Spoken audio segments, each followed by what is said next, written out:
COVID-19 is a mirror for mankind that reflects deeper sicknesses in our economies, our societies, and our environment.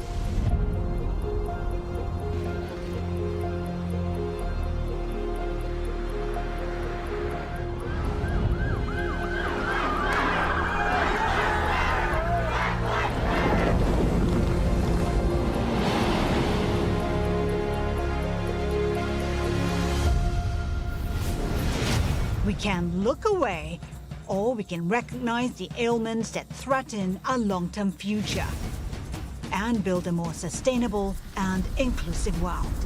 The agenda for the New Economy Forum is global. It's to challenge government and business leaders to work together in 5 key areas: finance, trade, climate, public health, and cities. This is urgent. Economies are failing.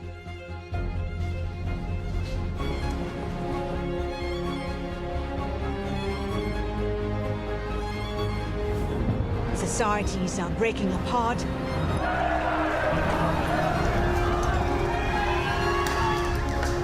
Our planet is burning. Firefighters in Southern California struggle to contain a massive blaze. We embrace technology as part of our solutions. New economy must be digital. We firmly believe that no problem in the world today can be solved without East-West collaboration. Our perspective is bottom-up. We are all in this together. This is the Bloomberg New Economy Forum.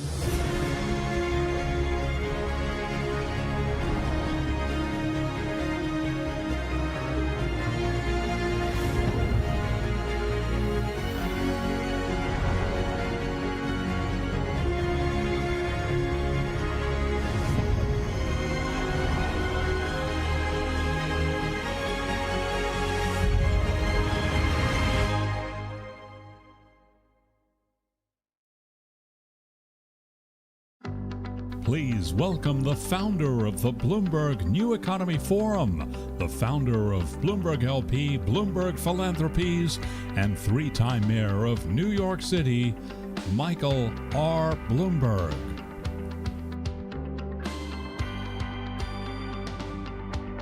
Hello, everyone. Welcome to the Bloomberg New Economy Forum. We have an extraordinary group of leaders taking part this year from across business and government, from a wide range of industries, and from every region of the world. I want to thank all of you for joining us. Just days after last year's New Economy Forum ended, the first documented cases of a novel coronavirus called COVID-19 appeared.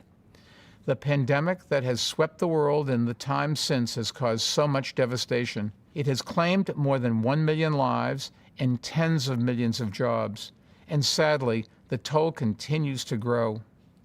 Meanwhile, the pandemic has also thrown a bright light on serious problems that have been allowed to fester. In many parts of the world, a person's income or race has determined their likelihood of getting sick or dying from the virus. Many of the essential workers who put their lives on the line during the pandemic lack access to quality health care, and the pandemic's toll has often fallen heaviest on lower-income communities where air pollution is the worst, and where the threats from climate change are most severe. As we meet, governments around the world are mobilizing trillions of dollars to address the economic effects of the pandemic. It's an unprecedented opportunity not only to repair the damage, but also to address the problems that existed before the pandemic hit. If we act wisely, we can invest in ways that reduce greenhouse gases and build resilience, that address economic and racial inequality, that reduce poverty and improve public health, and that spur growth and job creation. We can right the ship of the global economy and put it on a smart course for the months and years ahead. Now, there are no easy answers, and it will take all of us working together, but the sky really is the limit. Because the truth is, the pandemic has also reminded us what's possible when the public and private sectors collaborate. Governments and businesses are working together to make breakthroughs in treatment and vaccines, and making extraordinary progress that is already saving lives. They are working together to slow the spread of the virus, to help those who have lost income or jobs, and to make the places where we live and work safer for everyone. It's a reminder that there's no challenge too great to overcome when we work together and support promising ideas, wherever they come from. And the New Economy Forum is a chance to do exactly that. The next few days are centered around some of the biggest challenges and opportunities we face. We'll have a day focused on cities and one on climate. And today, we'll focus on finance and trade. We'll hear great conversations about how to make the financial system work for everyone and how we can harness its power to address big challenges we face, including climate change. We'll also discuss how to strengthen global trade at a time when it has been undermined by nationalism and protectionism, and that starts with ensuring that the benefits of trade reach more people. Business leaders can help to strengthen and rebuild international ties that have been frayed over the last 4 years, including between the East and the West. And that really could not be more important. Every big challenge we face requires cooperation and collaboration. We're all in this together. So thanks again for your partnership and participation, and all the best for a productive first day. Hello and welcome to the third annual Bloomberg New Economy Forum. I'm Carol Massler, host of Bloomberg Business Week and your host for the morning sessions of this year's forum. I'm coming to you live from Bloomberg headquarters here in New York City. Now, we are, of course, coming to you virtually. 2020, as you know, has been a traumatic year for citizens around the world, bringing grief, isolation, and loss. The question we are here to ask and hopefully begin to answer is how we can use the COVID-19 pandemic as an opportunity to build a new global economy, one that is fairer and more sustainable. Over the next 4 days, we will break down the task into 5 pillars: finance and trade, cities, climate, and health. Now, before we get the program started, I did want to mention a few housekeeping items for our delegates who are watching on the New Economy Forum event website. Throughout the day, you will have the opportunity to respond to a series of polls. Please use the buttons below on your screen to submit your opinions and questions. To those watching around the world on our live stream, first of all, thanks so much for joining us. And we encourage you to share your thoughts and participate on social media using the hashtag #OurNewEconomy. We will be monitoring those channels and incorporating your views and comments into our conversations. They're so important. Now, Mike Bloomberg has asked many of our speakers one key question to guide our thoughts over the course of the forum. Here are some of their answers. It will take all of us working together to overcome the economic damage done by COVID-19. There's no magic bullet, but if you could prioritize one thing, ask yourself, what must global leaders do to build a stronger, greener, and more equitable global economy after the pandemic? Set up a global institution and surveillance network so that when the next bug comes, we will know about it early. Getting countries to cooperate and getting countries to be able to open up so that not only your own scientists, but these international teams are there to know if something has happened which is significant and to raise the flag quickly.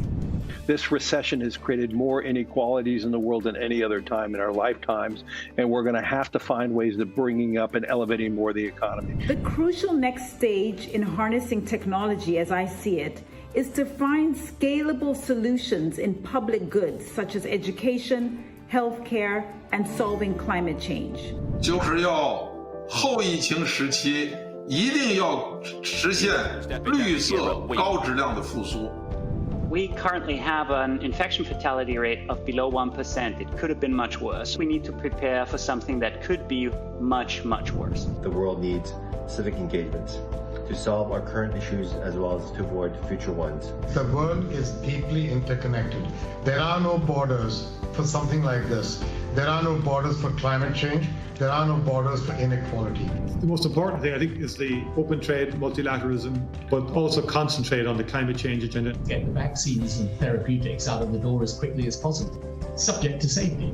The virus doesn't observe boundaries, so working with our allies makes a difference. Keep fossil fuels in the ground and invest in clean, renewable energy that can bring many benefits to people who already have energy and to those millions that don't. We have to focus on the people that have been left behind and are in worse shape than they were a year ago. If we don't work on that problem, I think we have a very, very serious economic and social problem in the United States, in Europe, around the rest of the world in the next couple of years. Investing in women-founded startups and women-led innovation will ensure that our future economy is resilient and inclusive. And this is good for business and good for us all. Digitization of consumer behavior is really a silver lining in the dark cloud of the pandemic. States are working together based on international agreements which are finally respected. I think it is very important to have coordination among countries to continue to apply measures and to help people to be reliable, to be accountable, and to avoid new risks. If we're really going to, succeed in the next generation, we have to embrace the fact that the world has changed. I think most people are aware of global warming, but we just cannot make the connection how it impacts our daily lives. So I believe one important priority is to enable that connection so that we proactively want to live a greener lifestyle. So a lot of things that should change in a post-pandemic world. And one thing that will change is the way that we communicate with each other. Well-being is seriously stressed, especially as people go into what could be almost a full year of substantial disruption to their lives. Globalization has been a great economic miracle. Deglobalization creates more and more global stresses. Let's get back to globalization. Reform the World Trade Organization to support a multilateral trading system that puts people and climate at the center.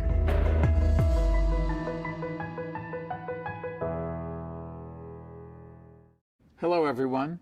It's my pleasure to introduce our next speaker.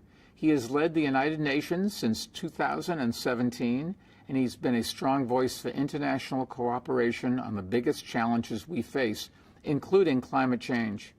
He understands the key role that cities, states, and businesses play in that fight, and he's done a lot to highlight and support their efforts. I've gotten the chance to work together with him to fuel progress, having served as UN Special Envoy for Climate Action, and I want to thank him for his leadership and for being with us today. Please welcome Secretary General António Guterres. Thank you very much. It is a pleasure to join you, and I thank Mike Bloomberg, a member of the UN family and a good friend, for bringing us together. You gather as the world faces a health crisis, economic wreckage, and a climate emergency. The United Nations has been working to save lives, to control transmission of the virus, and to ease the fallout. And we are advocating a massive rescue package for the world's most vulnerable people and countries, and pressing for a global ceasefire and fighting misinformation. We must also learn the lessons of the pandemic. Even before the spread of the virus, inequalities were rising, societal divisions were widening, and the lack of opportunities was causing frustration and unrest. We must address these ills too. Unfortunately, solutions exist, technology is on our side, and we may just be at a potential turning point on climate change. And let me concentrate on climate change that I believe is the defining issue of the 21st century. Recently, we have heard encouraging announcements. The European Union, Japan, the Republic of Korea, together with more than 110 other countries, have pledged carbon neutrality by 2050, and China has done it before 2060. By early 2021, countries representing more than 65% of global carbon dioxide emissions and more than 70% of the world economy are very likely to have made ambitious commitments to carbon neutrality. The signal this sends to markets, institutional investors, and decision makers is clear. Carbon must be given a price. The time of fossil fuel subsidies is over. We must phase out coal. We must shift the tax burden from income to carbon, from taxpayers to polluters. Financial reporting on exposure to climate risks should be made mandatory. Authorities must integrate the goal of carbon neutrality in all economic and fiscal policies and decisions in order to truly transform industry, agriculture, transportation, and the energy sector. And 2021 must be the year of the great leap forwards towards carbon neutrality. Every country, city, financial institution, and company should adopt plans for transitioning to net zero emissions by 2050. And we recognize the vital role of business and the private sector, and we want to work together more closely. The United Nations is pressing with key initiatives and partnerships, including the Global Investors for Sustainable Development, the Net Zero Asset Owner Alliance, and several others. And let me stress that the coalition for net zero emissions cannot be global without developing countries, which will need significant support. And let's recognize that this shift will be difficult. We need a just transition with training and assistance for those who will lose jobs or be affected in other ways.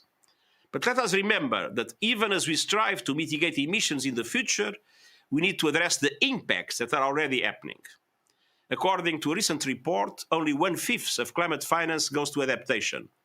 Only 14% of recent financing went to the least developed countries, and only 2% to the small island developing states. This is not only insufficient, it is dangerous. Adaptation should not be the forgotten component of climate action. And finally, let's be smart. That will require financing, private and public, but these are investments in a safer, more prosperous and sustainable future. Ladies and gentlemen, we are all rightly focused on responding to the pandemic, but as we strive to overcome one crisis, we have an opening to address another. The pandemic has shown that we can think big and act big in the face of an emergency. We have crucial decisions to make in the weeks and months ahead. And the private sector will be absolutely key. We see the private sector moving forward more quickly than governments. We see that private sector is pushing governments to adopt the right measures in taxation, in regulation, in their own investments. And we believe that national development banks, international financial institutions, regional development banks need to play a key role in supporting with partnerships the private sector and in de-risking private investments and finance to be able to reach developing countries, and at the same time to improve the governance of those countries and to make sure that the rule of law is respected there. This is the moment of a great global coalition for net zero. I'm very optimistic we are going to have it. Secretary General, thank you so much for the remarks. I'm Francine Lacqua from Bloomberg, and I wanted to pick up on the need for bigger and better carbon markets. How quickly do you think we'll get that? Well, we have, first of all, we have a difficulty, as you know, in the COP in relation to Article 6 of the Paris Agreement. I've seen how the negotiations have failed both in Poland and in Spain. I'm hopeful that the British presidency of the COP will be able to bring together the different countries and to find a way out of it. For that, we need to take into account that a number of countries, India, Brazil, and others, are very keen on the idea of common but differentiated responsibilities. And so we must find a compromise. And I believe that compromise is possible, and we'll do everything to make it happen. But on the same time, we are seeing already the private sector building its own carbon market. 42 companies have recently established the basis for a private autonomous market to move forward. I think this will be a fantastic initiative. And there are other ways to put a price on carbon, and one of them is to shift taxation from income. Income like payroll or income like corporate income in relation to the possibility of waivers for investments, for instance, in the green economy. If we shift taxation from income to carbon, we'll help to put a price on carbon. So put the markets to work, tax wherever it makes sense, and I believe that there will be a price in carbon very soon, widespread in the global economy. Secretary General, what do you expect concretely from President Biden on climate change, his key priority? Well, I believe that he has announced that the US will commit to net zero emissions in 2050. I believe that he has committed to a number of very important transformations in the US economy. And again, the role of the US private sector, the role of cities, the role of the different states has been so dynamic, and Mike Bloomberg has been so active in pushing for it, that we are already seeing in the US very important steps moving in the right direction. What happened to coal? And again, a very important Mike Bloomberg initiative is the proof of that. So I think that with the government committed to move forward, with the government committed to do the right thing, I believe the extraordinary dynamic of the American society will allow us to reach net zero emissions in 2050. Are you hopeful that we have a vaccine next year? And is it a danger that if we have a vaccine, then we go back to what it was like in 2018? So less commonality, less multilateralism, less working together, and less on climate change. I believe it's absolutely essential to consider that a vaccine or innovative treatments must be a global public good, must be available and affordable to everybody everywhere. That doesn't mean, obviously, that developed countries will not be able to make their contracts with the different manufacturers that in between will emerge, but it's necessary that that is complemented by a strong commitment to the COVAX that is already gathering not only the World Health Organization, Gavi, CEPI, the Global Fund, but also more than 160 countries in the world committed to make sure that we make this vaccine, the future vaccines, available to, as I said, everybody, everywhere. And I do believe that it's perfectly possible to combine the two things. I'm not asking vaccines not to be available to the American public or to my own public in a European country, but we need to be able to combine the need to protect the citizens of each country with the need to understand that they will not be effectively protected if citizens of all other countries are not simultaneously protected. What will the legacy of the virus be on the economy? And is there a danger that if our economy weakens further, if inequality rises, then we'll have less peace around the world? Now, inequality for many, many decades was perceived as something that was essential for economic development. Inequality was essential for the concentration of capital, and without that concentration of capital, development would not be possible. Today, we have understood that that has reached a limit.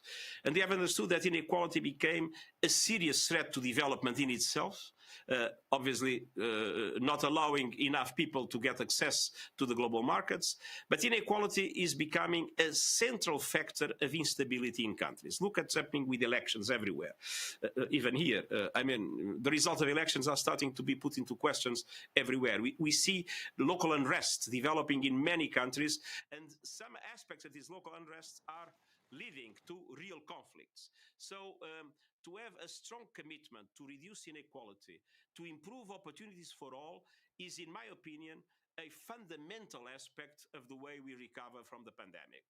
To recover in a way that is sustainable, climate change is essential, but it is also inclusive, which means that everybody must be on board, and we need to rebuild trust between the people and countries, the people and governments, and the people and the institutions, including the international institutions like the UN.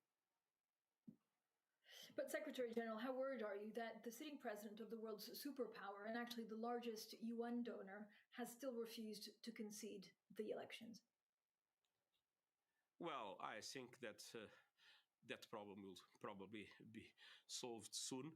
We don't interfere in the electoral processes of any country in the world, and I must say I have total confidence in the solidity of the US institutions.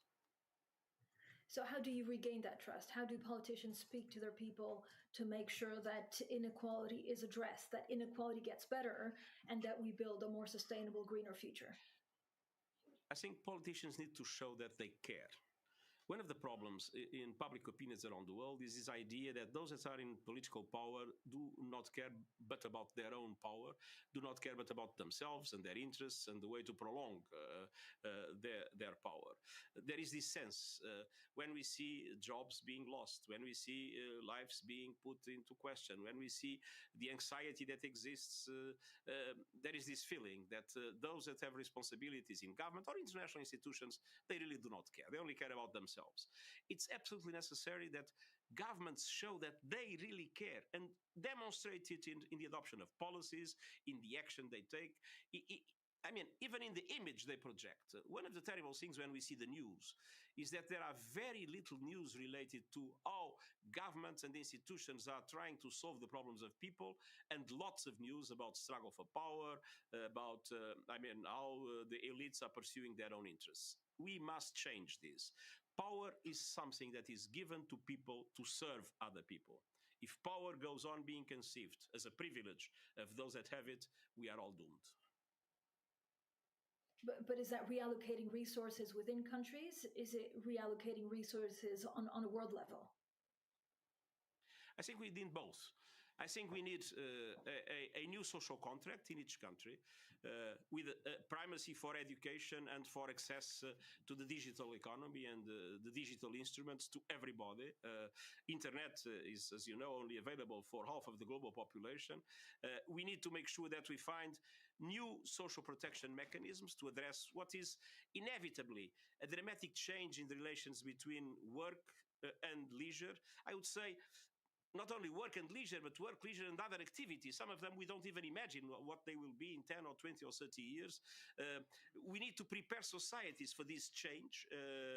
And this requires, as I said, a new social contract in which societies as a whole, and of course governments and the political systems have a key role to play, but also the civil society, businesses, find a way to address the completely different environment in which we'll be living in our countries in the future. But then we need also a new global deal. We need to understand that power, resources and opportunities need to be better distributed and better shared at world level. For instance, even the institutions we have, look at the United Nations Security Council or the Bretton Woods institutions, they still represent the world that existed after the Second World War. The world has changed. Economies are now very different from what they were. The relative dimension of those economies is very different. We need to adapt our institutions to what is the reality of the economy and the society of today. And we need to understand that at the global level, we need a redistribution of power, a redistribution of resources, and the capacity to make international cooperation and international solidarity really effective. And we need probably to stress our governance mechanisms. We have more and more global challenges. The populist approaches to the COVID have demonstrated that populism is not a solution. The solution is in international cooperation. But for international cooperation, as we move into a multipolar world, we need multilateral forms of governance, because if not, the multipolar world by itself can be a source of new conflicts. What about debt relief? I know you've been doing quite a lot of work on debt relief, and this is probably one of the most important points, but has it become too political? I think that we absolutely need to address the structural problems of debt in today's world. The worst thing that we could have is a series of bankruptcies of country after country, creating an environment in which a global depression would be inevitable. I do believe that the initiative that was taken for the G20 for the least developed countries is positive. It needs to be prolonged until the end of 2021, but it needs also to be expanded to developing and middle-income countries that have no access to financial markets at the present moment. There was a huge increase in global liquidity, and those middle-income countries that have more solid foundations in their economies have managed to benefit from it. But there is a lot of countries, look at the small island development states here in the Caribbean or the Pacific, that are totally dependent on tourism, and they are middle-income countries, but they are now in a dramatic debt situation. So we need to have, for those countries, also the mechanism that was put in place, and to look more seriously into a global framework allowing for debt relief and for some review of the global debt architecture in order to make sure that global finance will be sustainable and that we avoid this kind of domino effect that could be devastating for the global economy. If you look at the big countries that hold a lot of this debt, one of them is China. Are they doing enough for debt relief in this pandemic? No, for the moment, let's be clear, no. For the moment, what we have, as I said, is an initiative about suspension of debt payments for the least developed countries, but not enough has been made in relation to all others that are in trouble and can make us all be in trouble. So this is the moment in which I think it will be necessary also to have better coordination and transparency. We need to make the Club of Paris and China work together. We need to bring the private sector into this equation.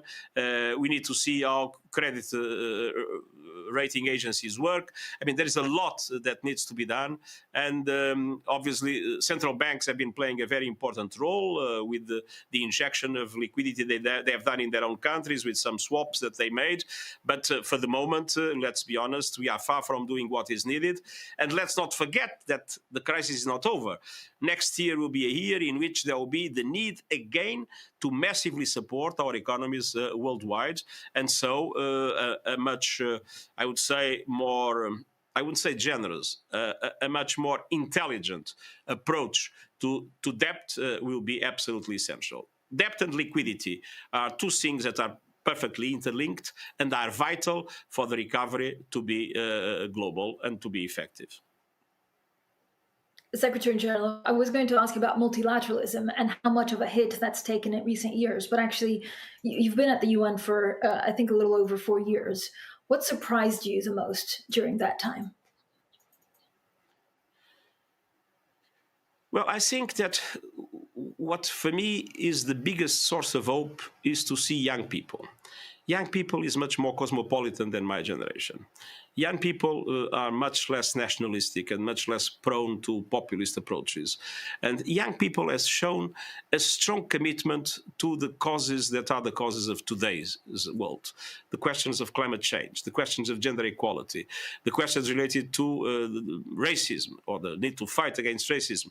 So what I believe is that we are seeing the emergence of a generation that will be being much more cosmopolitan. I hope will be the foundation of a new series of reforms in the global order, allowing for multilateralism, international cooperation, and solidarity in a much broader scope than what it is possible today.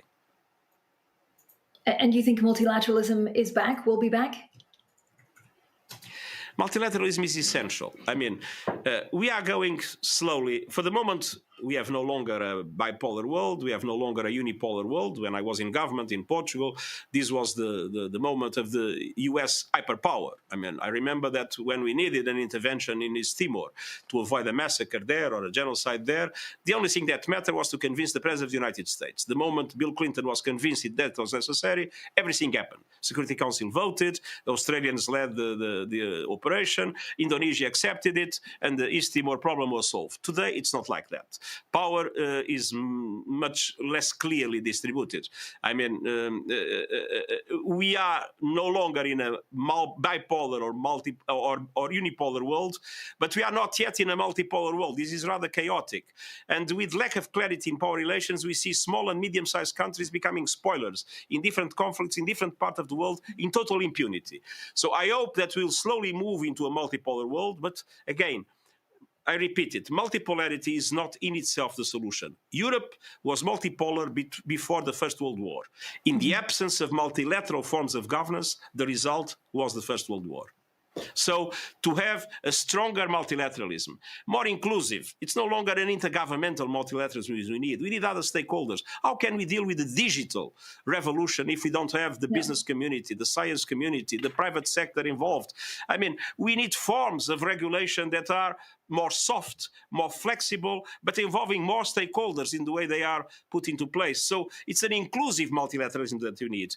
And we need to understand that it doesn't make sense to have silos. Peace and security, development, humanitarian. No, I mean, we need to work much more between the UN, the IMF, the World Bank, the international financial institutions, the World Trade Organization. We are all part of the same reality. And we need to be able to converge in what we do in a much more effective and institutional way. For the moment, we have excellent cooperation. For instance, Cecilia, Georgieva, and I, we are on the phone all the time, and we really work together fantastically well.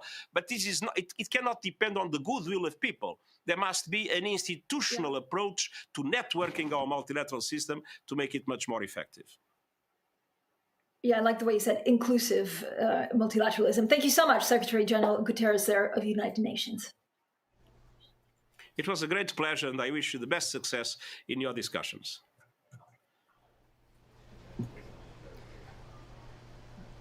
Good morning. I'm Andrew Brown, the editorial director of the Bloomberg New Economy Forum. Over the next 4 days, we've got a lot of ground to cover. The future of finance, trade, cities, climate, public health. We've organized more than 20 hours of panel discussions, 20 hours of smaller breakouts involving 180 speakers from 65 countries. We'll be broadcasting much of this live around the clock for a global audience. To make these sessions as productive and meaningful as possible, we reached out to Larry Summers, the former US Treasury Secretary and a member of our advisory board, for some practical suggestions. Here's what he had to say.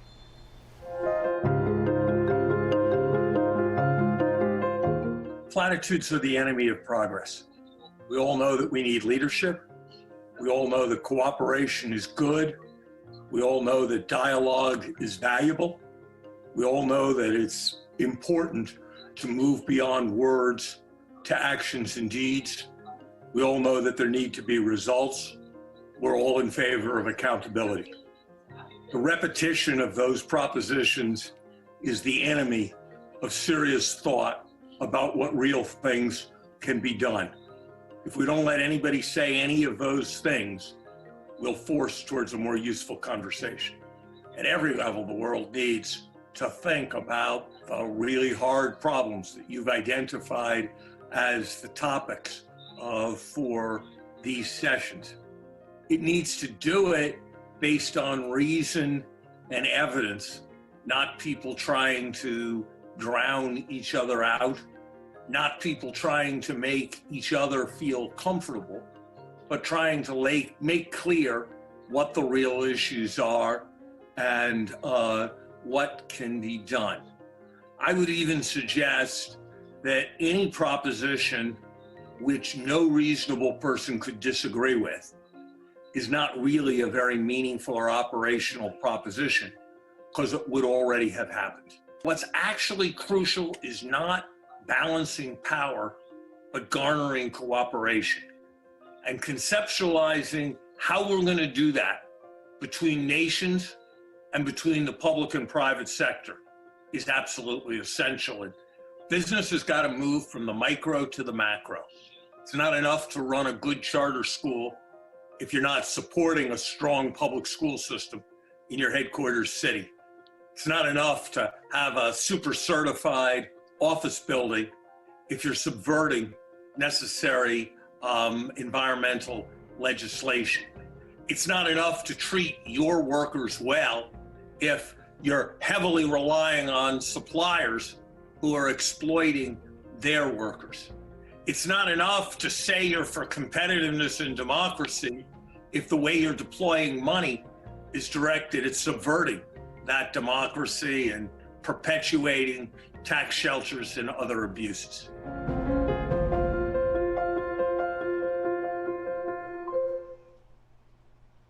Well, certainly some great advice from Larry Summers.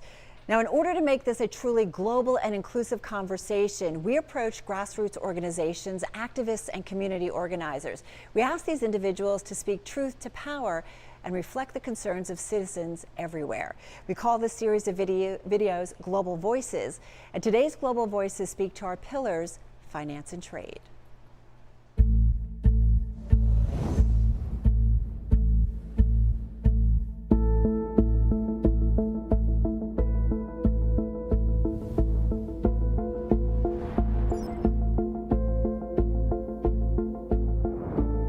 Workers in the gig economy are faced by the issue that they do not have worker safety net, which means that when the COVID-19 crisis hit, they did not have a fallback plan. They did not have unemployment insurance. They did not have savings that they could tap into. And what we have seen in our surveys as Mercy Corps is that most of them are employing negative coping mechanisms, which includes skipping meals, not seeking health care, and also selling reproductive assets. Não temos como saber como será o nosso salário no final do mês. Não temos férias remuneradas, não temos direito algum. Corremos risco de ser contaminado pelo Covid. However, in my opinion, the biggest problem is that employers are not aware of protecting the dignity and decency of gig workers. Economic stimulus policies taken by the US and EU will only increase the price of assets, which is beneficial for wealthy people, but will further weaken the middle and lower classes, which is lethal, and I think, to democracy and liberty system. A new deal for workers in post-COVID should take into account that healthcare is the cornerstone of our economy, and universal healthcare should be mandatory and available to all with or without formal employment.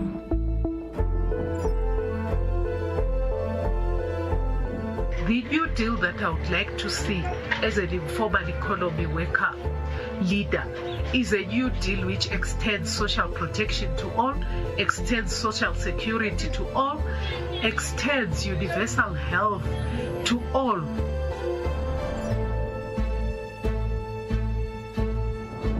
The social and economic impact of COVID-19 have fallen harder on women than on men.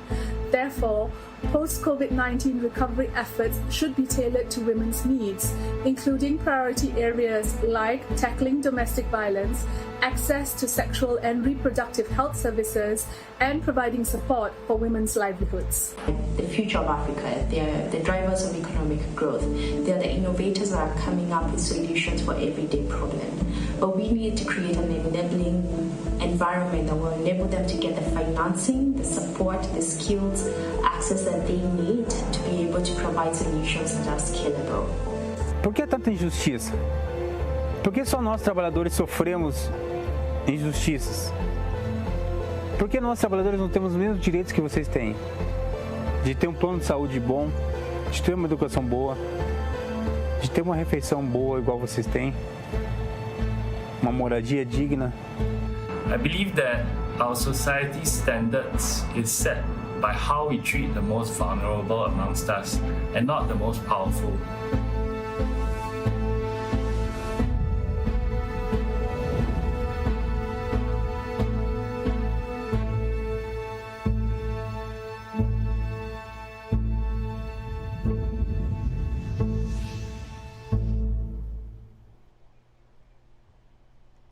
Our first panel focuses on the plight of workers. We can all agree that low-paid frontline workers who have risked their lives during the pandemic need a new deal. Our speakers are Kempczinski, he's the CEO of McDonald's, Ginni Rometty, Executive Chairman of IBM, Stephen Schwarzman, Chairman, Co-founder, and CEO of Blackstone, and Tharman Shanmugaratnam, Senior Minister and Coordinating Minister for Social Policies, Republic of Singapore. Our moderator is my colleague here at Bloomberg, Jason Kelly, Chief Correspondent of Bloomberg Quick Take. Carol, thank you so much. Great to see you, if only virtually. And we're honored to be able to kick this off. And I have to say, it's notable that this is where we're starting. You saw the video come in here to talk about these issues. Here at the end of 2020, we're not talking about anything to start except workers. And that's a really important note. So Tharman, I want to jump right in and start with you. This has been a critical year in many ways, and a year that may define where we go when it comes to all types of workers.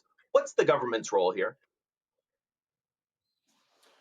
So, Jason, I think when we think about the disruption that we are seeing this year because of COVID, we've got to first recognize that it comes on top of a slow burn that's been going on for quite a while and affects not just the most vulnerable workers, the lowest paid, the lowest skilled, but actually affects quite a broad middle majority, the middle class in most advanced societies, certainly. A long period of relative stagnation of incomes, diminishing jobs in the middle, which we're all familiar with, the polarization of the job market. And for large countries, particularly outside of the metropolitan areas, just a gradual loss of hope that slip sliding away, as Paul Simon put it in the 70s. And then you have the problem much lower down, because most of the job creation in a whole range of advanced economies, I mean, some have avoided this, like Singapore and Sweden and a few other countries, but most of the job creation has been in relatively insecure service sector jobs, low skill, lower productivity, and more insecure jobs. And that's a major new problem that we didn't have 20 or 30 years ago. And coupled with that is a loss of a sense that you can actually move up in the old way. In other words, if you start off from the bottom, you actually have a chance of a middle-class life, and there was a pathway. And I think that that hope and that set of aspirations is now also diminished. So we've got those two things at the same time, and they're slow burn problems.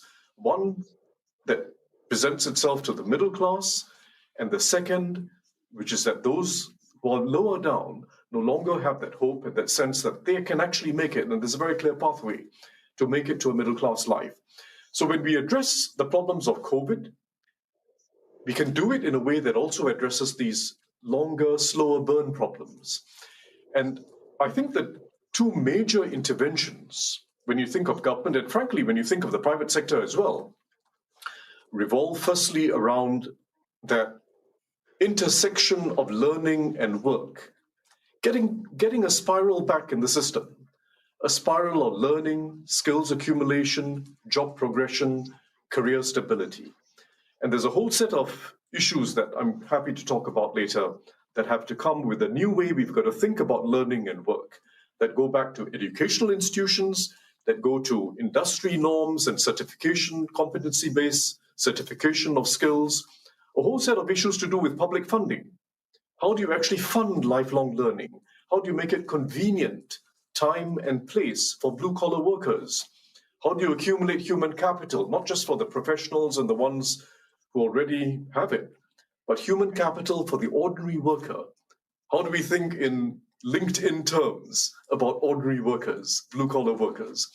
And second, we've got to think a lot harder about public goods, investment in public goods. In other words, not just the traditional solutions to inequality, which involve one form or another of redistribution. You're going to need redistribution, but that isn't going to change the game fundamentally. We need a new era of investment in public goods, everything from basic science R&D to training infrastructures, even frankly, to thinking about just investments in infrastructure, because that's going to create jobs, that's going to create opportunities. So refocusing budgets, refocusing fiscal policy on investment in public goods to broaden opportunities, to broaden job growth, and to create that sense of optimism that unites people. I think that's the second major priority. Well, you have just basically done my job and set up the entire rest of the panel. So thank you for that, Tharman. It was interesting speaking with each of you and your teams leading up to this. Education is clearly a focal point for each of you. So I want to start there. Ginni, tell us about new-collar workers. This is something you've spent a lot of time on. How do we think about them differently, and how do we educate them differently? Well, I would like to just commend the minister as well as he set this up, because this is something we got involved in about a decade ago, and it was for the reason that you could begin to see the digital economy would not be inclusive. There would be far too many have-nots versus haves, and this would revolve around having the right skill to work in a new job and have it quick enough. And so as you see with COVID, and then with all the issues around racism and systemic racism that have evolved, this has just escalated this issue that was, as the minister said, on a slow burn. So what we set out and coined a term new collar, so it would have a positive connotation. We said we had to offer a new pathway for people into our company, not just a traditional four-year degree. And so new collar was meant to be, you could start, it wasn't white collar, it wasn't blue collar, and those connotations with it. It would be about a new collar job so that you could start without a four-year degree. And there are many new jobs that live at this intersection with technology, cloud computing, cyber skills, that you could get started. And what you'd have to believe as an employer is in three different paradigms. And I think in some ways, Jason, this would be my definition of a new social contract. One would be, I would have to hire based on skills first versus degrees only. Meaning I'd hire you because you had some skills that you had built in some way. The second paradigm is I'd have to offer a new pathway.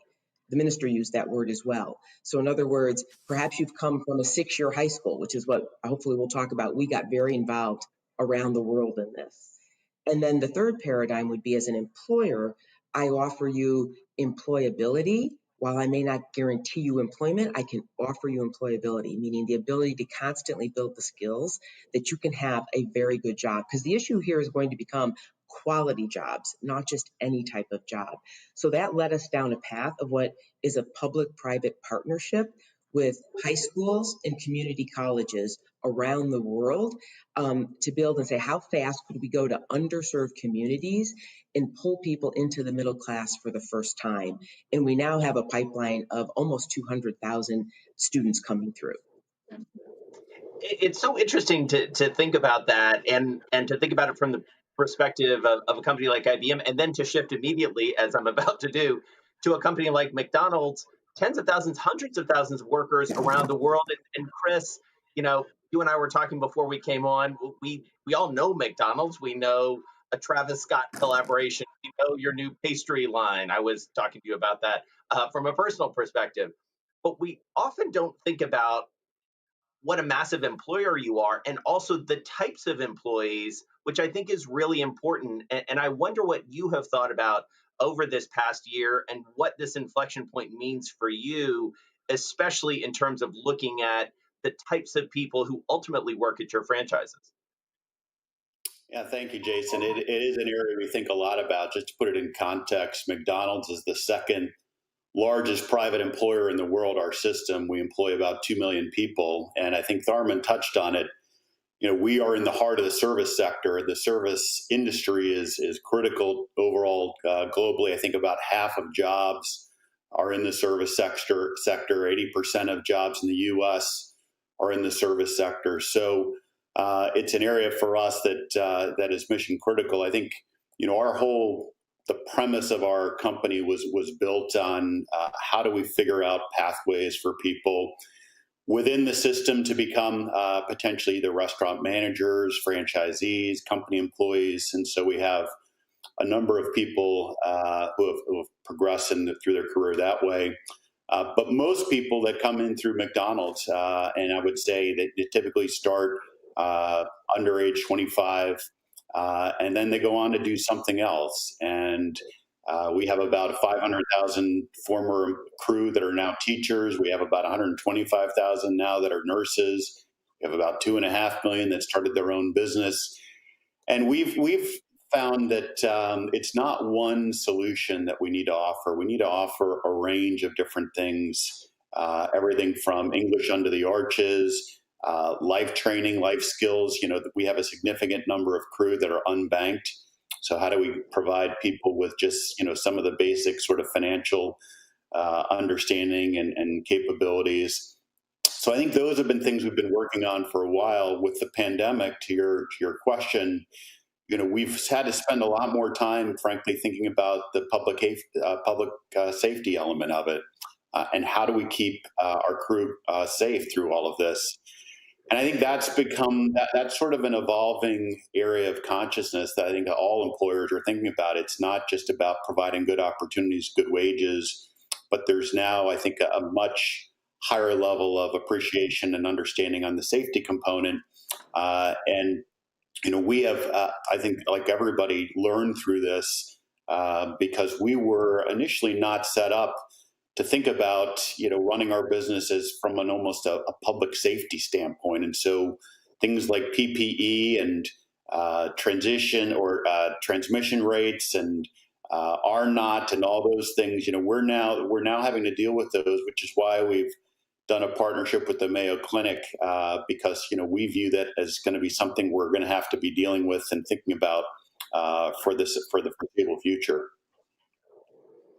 And so, Steve, I want to turn to you because you see the landscape from a number of different perspectives. Obviously, as the chairman of a global investment firm, as someone who is counseling world leaders all the time, from an economic and from a market perspective, one of the ways that we're seeing inequality for workers and others really manifest is in what people are increasingly calling the K-shaped recovery. We have seen the market do very well amid a very troubled world.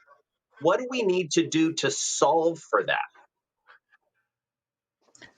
Well, I think, Jason, there are a number of things on the table that Tharman basically set. And there are two or three things I'd like to address. First, in terms of education, which is the key.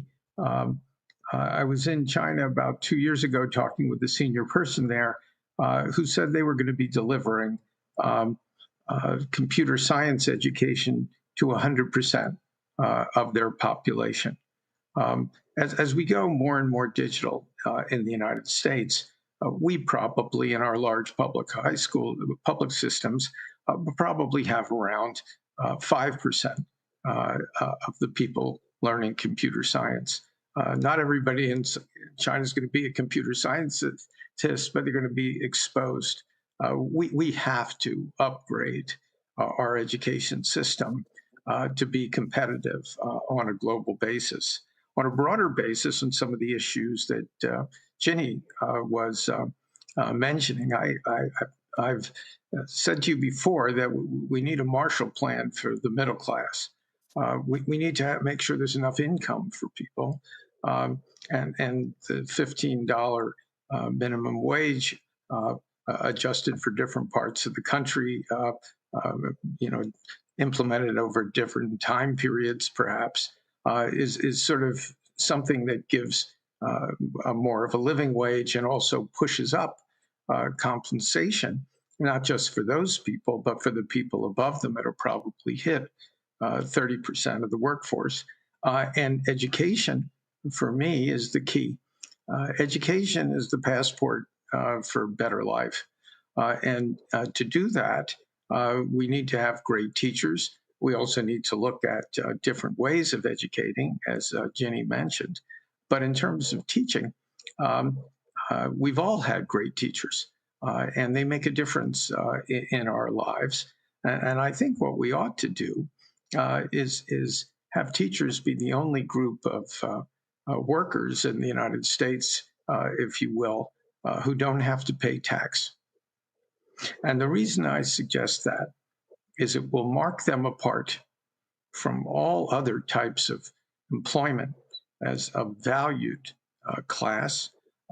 It'll also increase their after-tax compensation significantly, so we can attract more of the best and the brightest to help us move in that direction. And we also need to help our population around the world.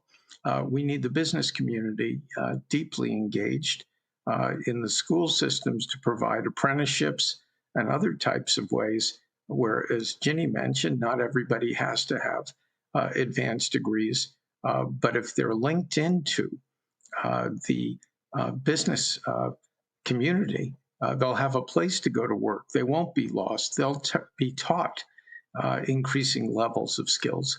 And if you start putting these things together, you're going to really start to be able to make a dent in some of the pessimism that I think was described that regular people sometimes feel in the changing workforce that we're all living in.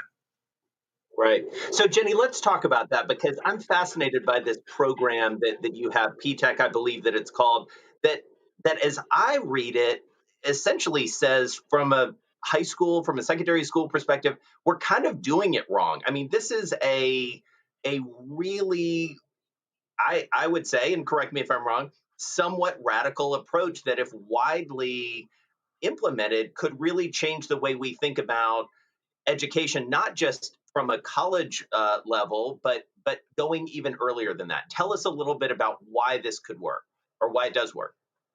Well, it does work, actually. And in fact, the very first school we started was in Brooklyn, and it was when Mike was mayor, actually, Mike Bloomberg. And it was just a bit of an experiment there. But now it has grown, as I said, to we're at almost 300 schools. In fact, actually, Steve will be interested. The first two are opening in China, actually. We're announcing that actually today. We're in 27 countries. But why does it work, which I think is the most interesting?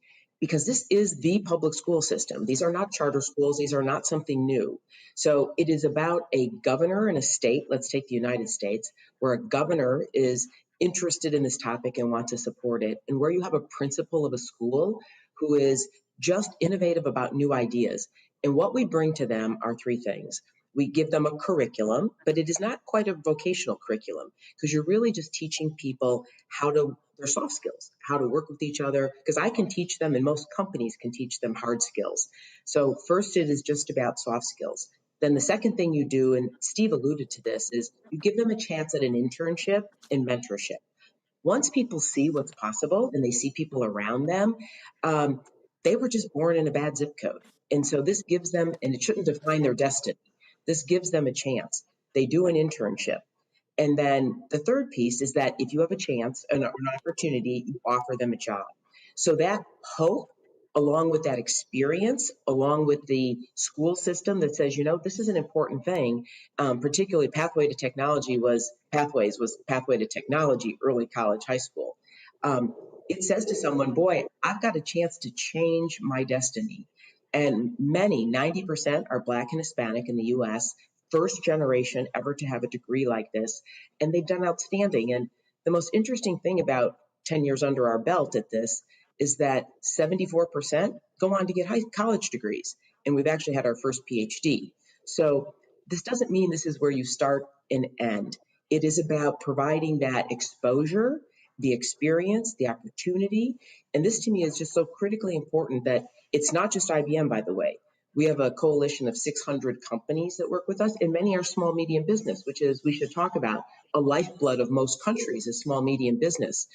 Us bigger companies can help organize this, but then we're just a feeder for all of these students into the small and medium business. Now, one last thing, Jason, is that the biggest thing an employer has to do, and this is what I've worked so hard on, it took a lot of effort, is you have to relook at your job requirements. Because in this country, we overqualify our job requirements 2 to 3x on many positions. So in other words, you have to have all these degrees when it's not necessary to get started. And to me, this is so critical in this moment. If we are going to have people move into the middle class fast enough, the employers then have to go back through and look at every job posting and adjust it. Today, 40% of IBM's job requirements to enter IBM now no longer require a 4-year degree. And we've gone about this with many colleagues are making pledges about this. Some of the governments have done it. And this allows people that pathway then to enter here. So I want to bring in a poll that our audience has been participating in. It's about universal basic income, and should nations institute universal basic income? Sure, no. It will disincentivize work. No, governments can't afford it. Maybe, but we need evidence that it works. So maybe, as often is the case, wins the day here. Tharman, what do you make of UBI?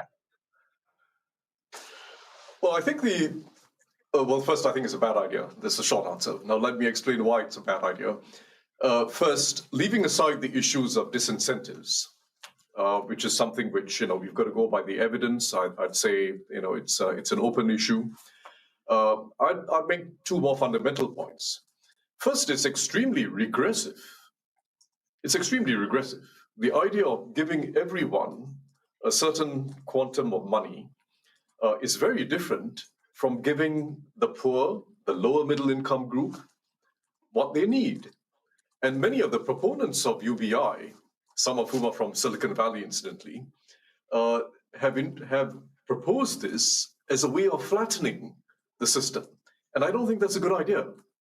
I think we need to actually stack the benefits more in favor of the poor and the lower middle income group. And there are only two ways you can do it if you've got a UBI. One is that you've actually got to give everyone that much more. In other words, you don't just sort of flatten things and give it to everyone. You've actually got to raise the curve. And that means much more taxes. And much more taxes, the simple arithmetic is that it can't just be on the rich. You need much more taxes for the middle income group in order to give everyone the amount of benefits that the poor actually need. And I don't think that's a good idea for many reasons. So it's either regressive or it requires a much higher level of taxes. The only other argument for UBI is that we are entering an age, and the techno-pessimists would argue we're entering an age where the new, far more powerful forms of automation and AI are going to displace humans from a much wider range of jobs than we've seen so far. And you've got to find some ways of distributing the productivity gains from automation and AI to a population that may not be fully employed. We might get to that situation, but we have no idea whether we are getting there. We have no idea. But more importantly, Whether we get there 20 years from now, 30 years from now, depends on what we do now. And the last thing we should do is to give up hope and go for redistribution strategies. What we should be doing now is investing in public goods, investing in public school systems, the way Ginni was talking about. And I'm actually someone who's quite optimistic. I've spent a good part of my working career in education. I was an education minister. I'm still very involved in education. If you look around the world, the top performing school systems are those with public school systems. And even in the countries which are not doing well, if you look at the United States, if you don't mind me talking about the US, because I've visited many American schools, including many American public schools, even if you look at the poor performing school systems, you find a great deal of variation of standards and outcomes within those systems. I have visited excellent public schools in the United States, some of whom have been turned around, some of whom are going through programs like what Ginni's talking about. Well-motivated head teachers and senior teachers, a community around them. It can be done. So there's scope for convergence across countries, and there's scope for convergence within countries. And that's a good reason for hope. The second thing Ginni was talking about was extremely important, which goes beyond the school system, which is moving away from that dichotomy that has defined labor markets for too long, that dichotomy between college-educated or traditional academically oriented students and graduates, and those who went through a technical education, what you call 4 years and 2 years in the United States. And I think it's been inefficient. It's not as if the market actually required this. It was largely a job signaling device. The market actually can do much better to recognize skills. Ginni talked about hiring based on skills rather than credentials or credentials early in life. There's been a accentuation of the traditional biases of the labor market in what's called algorithmic hiring, which has been something taking place in the last 10 years especially, making the job of HR departments easier. Algorithms that actually just reinforce those prior credentials and the biases that come with it. But I see again an opportunity in the new generation of AI tools, because the new generation of AI tools are far more sophisticated than those crude algorithms. They can actually detect, based on your prior job record, on your career history, they're able to pick out the skills you've accumulated along the way and find ways of identifying transferable skills into new jobs so that you don't lose the skills you've built up. And the reality for most blue-collar workers all over the world is they move from one job to another without accumulating skills or accumulating human capital the way that highly skilled professionals do. And we've got to use both technologies like the new AI tools, top management attitudes like what Ginni was talking about, and new social norms to think differently about blue-collar workers and ordinary white-collar workers. Think of them as human capital and find the ways in which public policy and private leadership and corporate practice sees this as an asset to accumulate over time, sees these as people whose hopes and aspirations are achieved because they are invested in and they themselves rise to the occasion. So we've talked a lot about education, and I want to shift the conversation, if we can, briefly to wealth and a massive wealth gap that I believe we're talking about more and more rightly, especially in this country, the United States. And Steve, I want to start with you on this and then move to Chris, because Steve, these are your customers in many cases. You know, when I think about what Blackstone does, you are investing ultimately on the behalf of a lot of workers in many cases. What do we need to do? You are on the ground doing this in many ways to solve this wealth gap that is much more apparent. Well, Jason, as I said, I think we have an income insufficiency problem, and we need to solve that with a different type of minimum wage, because we can't let our citizens be below a certain wage area. We have to make sure that educationally they can do more and be employed more. We need more flexibility in the workplace. Tharman was mentioning the use of AI. Interestingly, at Blackstone, we're using AI to help with a new algorithm, as he mentioned, to hire people, not just because of academic skills, but what does it take for people to be successful? What kind of skills do they need? What kind of people are they? And we've learned by using AI, we can find people with less conventional backgrounds. So I think we have to do everything we can to form a base. I'm involved with parochial schools in New York, where 90% of the students are minorities and 70% are at the poverty line and below.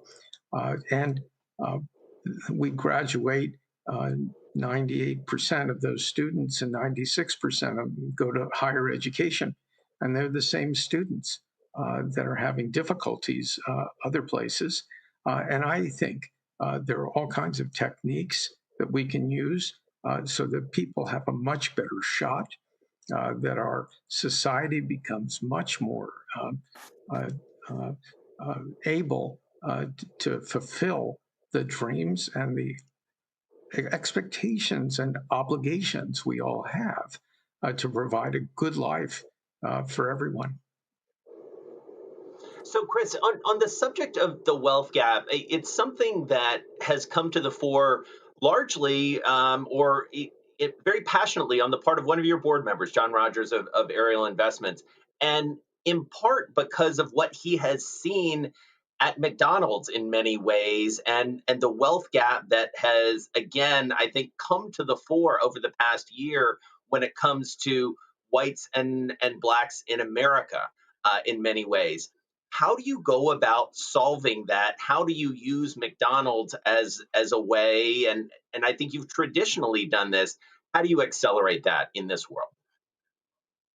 Well, you're right. John's been a passionate advocate on this. This is he describes it as his life work, and I think one of the things that John focuses on, which is where McDonald's can come into play, is there are so many communities where there's just a dearth of economic activity. There's not employers, there's not manufacturing in that. Maybe the infrastructure, the school system isn't as strong as you'd hope it would be. And so for McDonald's, and I think also John's view and philosophy, is that you've got to be able to find businesses that can go into these communities and get people beginning on this pathway. So with a McDonald's, someone comes in and works in our restaurant, they're starting to learn life skills. Now, what Ginni was talking about, they're also seeing role models. So they're meeting a franchisee who can talk about, their journey, can talk about how they've become successful. And I think, so it's the other thing Ginni talked about, which is, people's pathway shouldn't be determined by zip code. And yet, if all you know is your zip code, and your worldview is informed just by your zip code, you've got to find ways to bring institutions into those zip codes to then start to create this level of awareness, to start creating these life skills and these opportunities to other things. So I think that's for us where we view, we have an obligation as McDonald's. We are in those communities. It's kind of the premise of our company. How do we be part of that solution and giving people sort of that look as what does the world hold beyond maybe the south side of Chicago or Compton in LA or other places like that. So, Steve, I want to bring you back in because we got an interesting question from the audience, and I'll just read it out. The global market in goods made with low-skilled labor has arguably hurt blue-collar workers in the U.S. and helped drive inequality, hence the bipartisan shift toward protectionism. Is there a realistic alternative? And I ask you that in part because of the way I set you up earlier. You talk to world leaders all the time, and I do wonder, as we move into 2021, do you think we will have a different conversation, one that is not as protectionist and encourages more global trade? Well, I think there's no doubt there's going to be a trend to reshoring, and that'll come in industries that have critical national security elements, and that could be in the medicine areas, pharmaceuticals, PPE, and all kinds of other things. I think there are regional trade arrangements. One was announced today. In Asia, we have USMCA and other areas which will be encouraging more domestic content, but also continuing to have an international component. I think global trade is here to stay. It in effect is part of the fabric of society. There are certain components that work well for everyone. There are some actually that don't work so well. And I think each society now is going through some rebalancing, if you will, internally, politically, to try and figure out what works. Global growth correlates really, really well with international trade. I don't think we're going into a world of deep protectionism going forward. I see more regionalism. And so, Ginni, as we wrap up here, I mean, I do sort of think about your perspective, sort of wrapping up where we started, which is with education. As you think about leaders out there, whether they're in the public or the private sector, having devoted so much time to this issue of education and training, what's the thing we need to do now? What is a legitimate goal for 2021 that a business leader can have to really move the ball forward here? Well, I do believe, and I share the optimism of everyone on this panel. And just as you heard Chris talk about what McDonald's is doing, every one of us can take a very positive, proactive, public-private partnership approach to this. And I do believe it starts just as simple as if you open up your job requirements to hire for skill first. It is a pragmatic step. And in fact, as you spoke about the Black community, there's a group of us working on a coalition to bring 1 million Black employees into the middle class for the first time. This will happen because we open up our hiring and we hire for someone's aptitude to learn versus just their hard skills. So the number one thing would be a skills first approach, followed by just opening some new pathways. That is so pragmatic, Jason, but it actually is what will make a difference. This problem will not be solved in the timeframes that technology is moving fast enough if we all don't join together. This is not, as the minister said, as Tharman said, this is not just about a government challenge. So for employers, skills first and new pathways. And by the way, for the government, if I may make a suggestion, and this is true in many countries around the world, it is universal broadband access, because people can't learn or do some jobs without that, as well as changing how they do higher education funding. You should not have to qualify for a 4-year program in order to get financial aid. In the United States, the Higher Education Act could be modified so that you could get credentials, not just be a full-time student. You could provide for your family, and then get funding to go back for whether it's a vocational program, a credential program, et cetera. So there are, in my mind, some very urgent things that could be done now that would have an immediate return. Tharman, we've only got about 1.5 minutes left. We are going to be in a different world politically. We already are in many ways globally. What's your advice to world leaders who you are talking to in order to seize this moment? Well, I think there's ample opportunity to tackle the long term and the short term at the same time, to tackle the problems of the middle class and those lower down at the same time. And that opportunity is one of investing and reinvesting in education and lifelong learning, investing in infrastructure, which is in great need of reinvestment, even in the advanced world, investing, as Ginni was just saying, in universal broadband, and I would say cheap broadband as well, including in the areas well outside of metropolitan cities.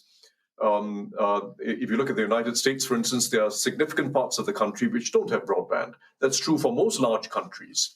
So investing in things that everyone can see opportunity in for themselves and their families also tends to bring people together because they have a feeling that, look, the government's doing something for all of us. And I think it creates a more optimistic mood. It's far better than talking about UBI and sort of passive strategies.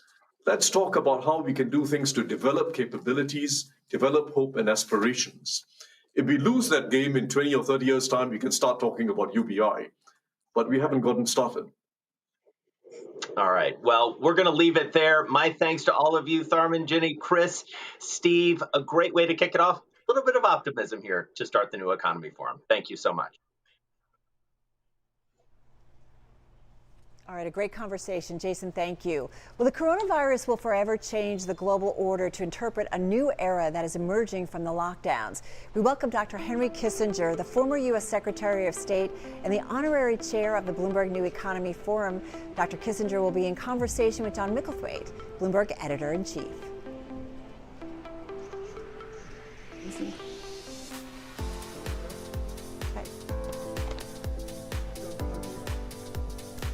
Thanks, Michael. Henry Kissinger, thank you very much for coming to us again at Bloomberg and the New Economy Forum. In one of the discussions that you and I both attended about what this group should concentrate on, one esteemed American talked about an aspiration being that this gathering should be like the Congress of Vienna, which is the famous coming together of leaders that produced a century of peace in Europe in 1815. Now, the very first book you wrote was called A World Restored, and it was about that Congress of Vienna.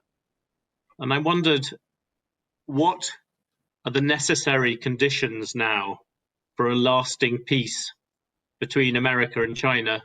And in particular, what does Joe Biden, the president presumed, if we can call him that, what does he need to do? I would think we need, first of all, a dialogue with the Chinese leadership in which we are defining what we are attempting to prevent, and in which the two leaders agree that whatever other conflicts they have, they will not resort to military conflict, and that they will create an institutional system by which some leader that our president trusts and some Chinese leader that President Xi trusts are designated to remain in contact with each other on behalf of their presidents. And that after having discussed the issues to avoid, we can move towards issues we should achieve. The United States and China have never faced countries of a magnitude that is roughly equal with the other. This is the first experience, and we must avoid its turning into conflict and hopefully lead to some cooperative endeavors. Last year, you described at this conference, you talked about us being in the foothills of a Cold War. Do you currently see that we're further up that mountain? I think we're in the mountain passes now, and it's a progress that should not continue. When you talked a bit about what the Americans should do, on the Chinese side, do you think there are particular things that China can and should do more than it's doing already? There are differences on the issue of human rights. And it is important for each side to understand the sensitivities of the other, and not necessarily to solve the problem, but to alleviate it to a point where further progress is possible. One of the basic historic issues is that Americans deal with foreign policy as a largely pragmatic issue of a series of specific problems. Chinese deal with foreign policy primarily as a view of historical evolution. So when the American and the Chinese president meet, they're not necessarily talking about the same subject. And we have to begin to understand the historical issues, and the Chinese have to understand that it is important not only to arrive at a destination, but to have some points in between that need to be dealt with.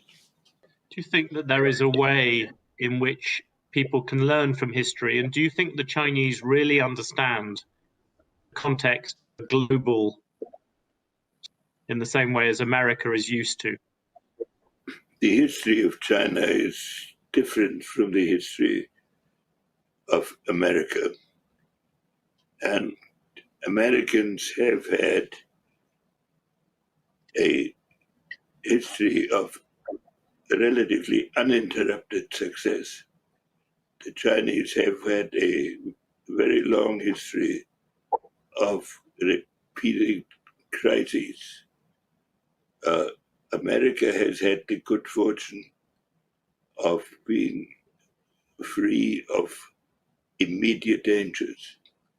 Chinese have usually been surrounded by countries that have had designs on their unity. It's necessary that each side learns enough about the basic views of the other, and above all of the basic principles and definition of the national interest of the other to begin a dialogue. What we can learn from history is that great catastrophes can occur if societies slip into a conflict on the basis of having repeated these conflicts for a long time until suddenly it blows up, which is how World War I started. The issue itself was no different from 10 others that had been dealt with in previous decades.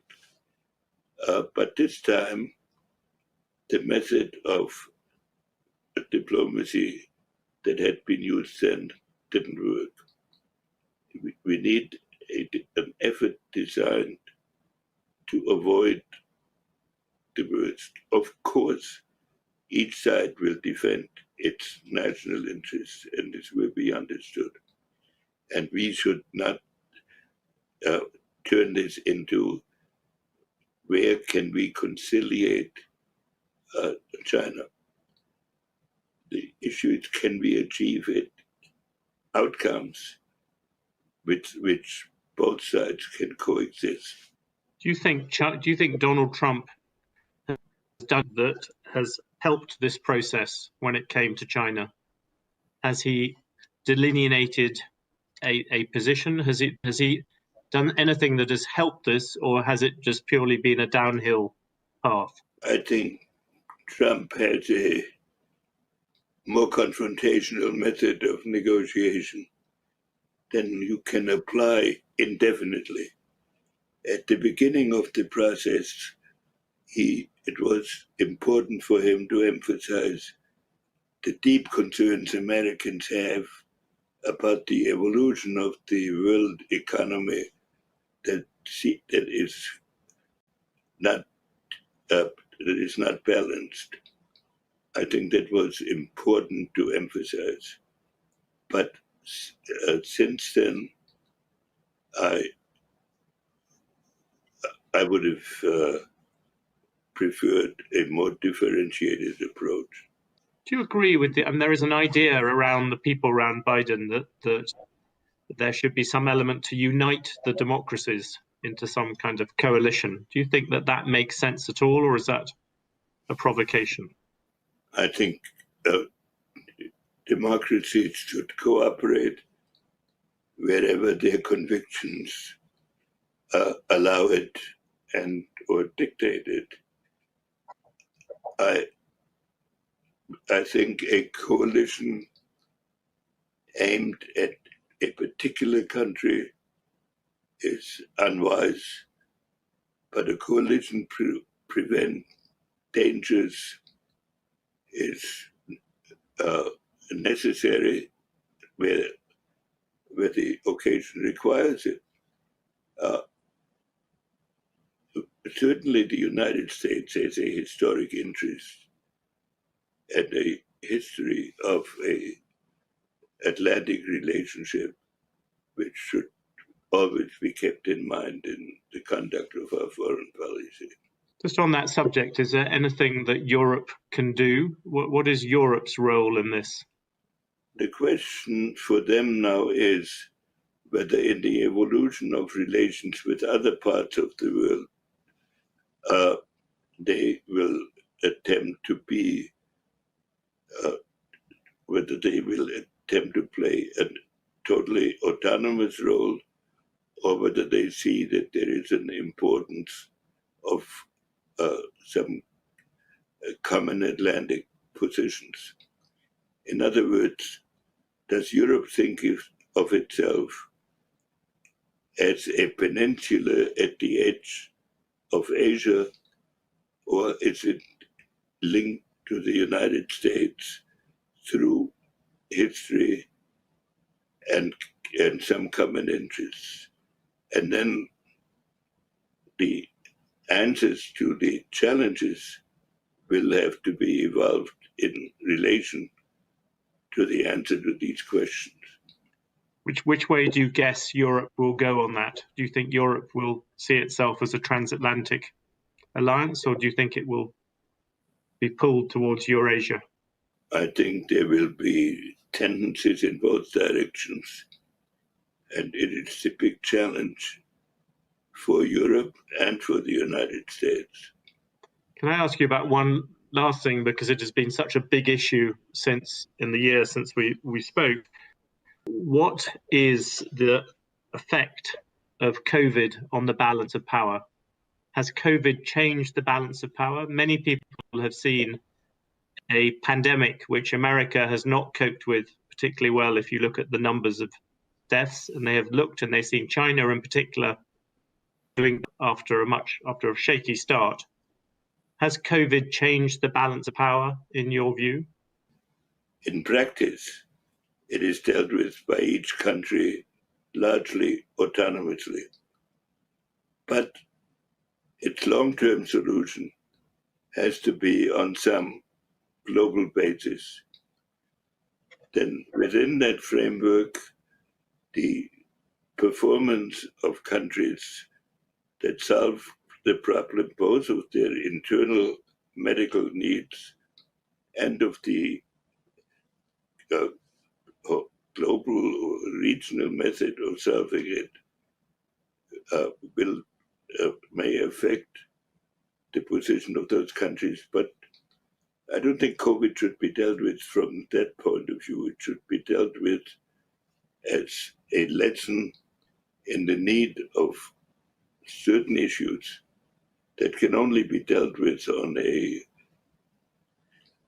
large basis, hopefully even a global basis. And is that what you referred to at the beginning in terms of a framework of issues that China and America could come round together on? You could do COVID, climate change, trade. I'm not saying that we and China will live with a consciousness of harmony. I am saying that there will always be stresses and tensions. But the question is there a direction towards which in which we can cooperate. And there'll be other issues on which we will differ. But unless there is some basis for some cooperative action, the world will slide into a catastrophe comparable to World War I, with a technology that is even more difficult to control than the technology of the period then. Henry Kissinger, thank you very much for setting the scene for this new economic forum. Thank you very much on behalf of Bloomberg.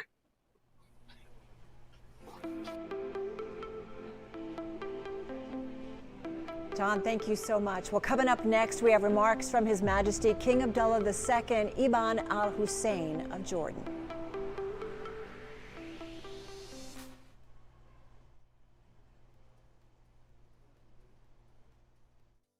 Bismillahir Rahmanir Rahim.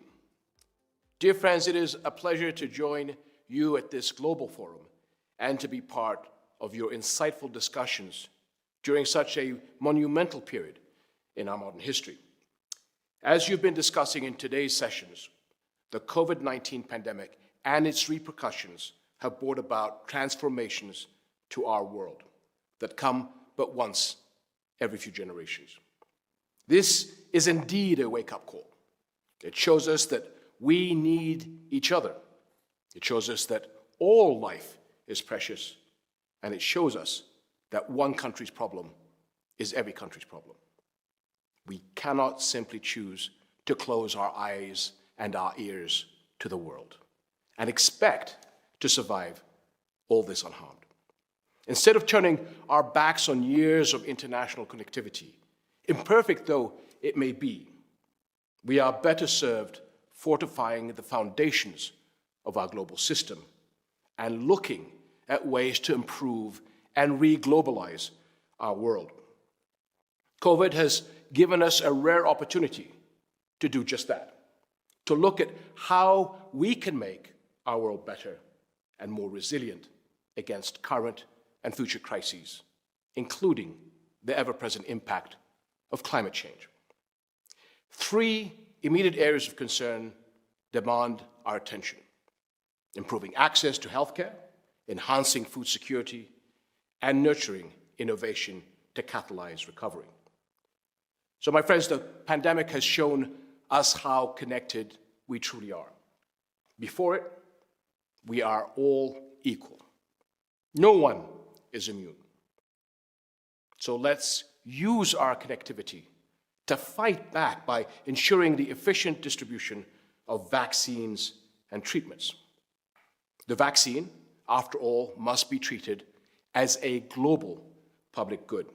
And for our part, we are ready to deploy Jordan's pharmaceutical industry in service of this mission to guarantee that the vaccine is produced and distributed sufficiently, especially to the most vulnerable communities, such as refugees and families living in poverty. Another issue that we must address is food security. The number of people at risk of hunger is expected to rise to 265 million this year, due to the economic impact of the pandemic, an increase of 130 million. Easing access to modern agricultural technology, especially for farmers in developing countries, is key to improving the quality and availability of food. The agri-food sector in Jordan, for example, supports the livelihoods of about a quarter of the population. It is one of the largest sources of employment for working-age refugees and women in rural communities. And since the onset of the pandemic, it has proven its strong position on the global supply chain. With additional investment and increased resilience on technology, there is room for substantial growth. Indeed, technology has the potential to boost our global path to recovery post-COVID. And one of the bright spots of our pandemic response has been seeing young Jordanians rise to the occasion and come up with innovative digital solutions in record time to bolster our resilience in healthcare, education, and e-commerce, while also offering services to others in the region. This is why empowering and investing in SMEs by facilitating their access to finance, technology, and markets is a must as we work towards inclusive growth and recovery. My friends, COVID-19 has upended our world. Over 1 million precious lives have been lost. Families in every country have lost loved ones to this pandemic. Millions have lost their sources of livelihood. At this forum, I urge you to think of them. And too often, we lose ourselves in the technicalities, the policies, the numbers. As you look at ways to rebuild a more resilient, inclusive world, remember to put people at the heart of your discussions. I wish you every success. Nigeria has a cash problem. I mean, it's the richest country in Africa with a nominal GDP of over $400 billion. But when it comes to making transactions, most locals pay with cash. In fact, only about 35% of Nigerians even have a bank account. And with a population of over 200 million people, that's a lot of paper floating around. So, a tech entrepreneur named Tayo Oviosu came up with an idea to change the way Nigerians think about money, which quickly set him on a path to becoming one of the country's biggest rising stars of fintech. If you look at emerging markets, about 95% of transactions are done in cash, and this is very unsafe. Merchants who are selling have to create a variety of processes within their stores to prevent pilferage from their staff. When you're traveling with a lot of cash, you can face theft. And then for the economies, it costs somewhere between 5 to 7% of GDP to clean, process all of that cash. In Nigeria and in really most emerging markets, the reason why cash is still king is first and foremost poor banking infrastructure. So while Nigeria has 23 banks, they only combined have about 5,000 bank branches. So they don't have the reach to the mass market. And so for me, looking at that, I was like, wow, this is a huge problem. There's got to be a better way to pay than me having to pay in cash. But Oviosu noticed something else. I have a phone, and I have a phone signal, so why can't I pay with my phone? And that's really what got me going, right? So Oviosu formed a startup called Paga, which would allow Nigerians to make transactions with their phones, among other services. But one of the challenges was to convince a cash-dependent customer that paying with Paga was legitimate. It was very clear to me that for us to reach the mass market, we had to build a network of what we call agents. These are mom and pops, pharmacies, grocery stores, people in the local community that are trusted. The agents provided consumers locations where Paga was supported, while offering the agents a commission on transactions. So we had to door build out this distribution network, and we now have 26,000 agents. We have 16 million users on our platform. Last year, we did about $2 billion in transaction values processed on our platform. While Paga will continue investing in local markets, they're planning to expand beyond Nigeria. Mexico is our next market, and it's actually amazingly similar to Nigeria. And use cash, same way. This is the 15th largest economy in the world, but 90% of Mexicans don't even save at a formal financial institution. We're also launching in Ethiopia. So we are making real good headway in terms of solving the problem for payments and access to financial services to the mass market. And now a panel discussion.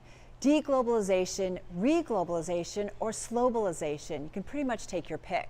Our speakers are Ning, Jizhe, National Development and Reform Commission of the PRC, Cecilia Malmström, former European Commissioner for Trade, Luis Alberto Moreno, former President IADB, and Rajesh Subramaniam, President and Chief Operating Officer of FedEx. Our moderator for the panel, Richard Haas, President, Council on Foreign Relations. Well, thank you and Good morning, good afternoon, and good evening to one and all. Our subject today is globalization, or the lack of it, pushback against it, the momentum of it. We've got a great panel. I think we're 80% of what we are meant to be. Vice Chairman Ning is not with us as yet. Hopefully he'll be able to join us, but in the meantime, we are in great hands. I thought I would begin with Cecilia Malmström, the former EU Trade Commissioner, to open us off on trade. And the most recent round of global trade talks, as everybody knows, did not succeed, the so-called Doha round. So what does that tell us? What does that tell us about trade?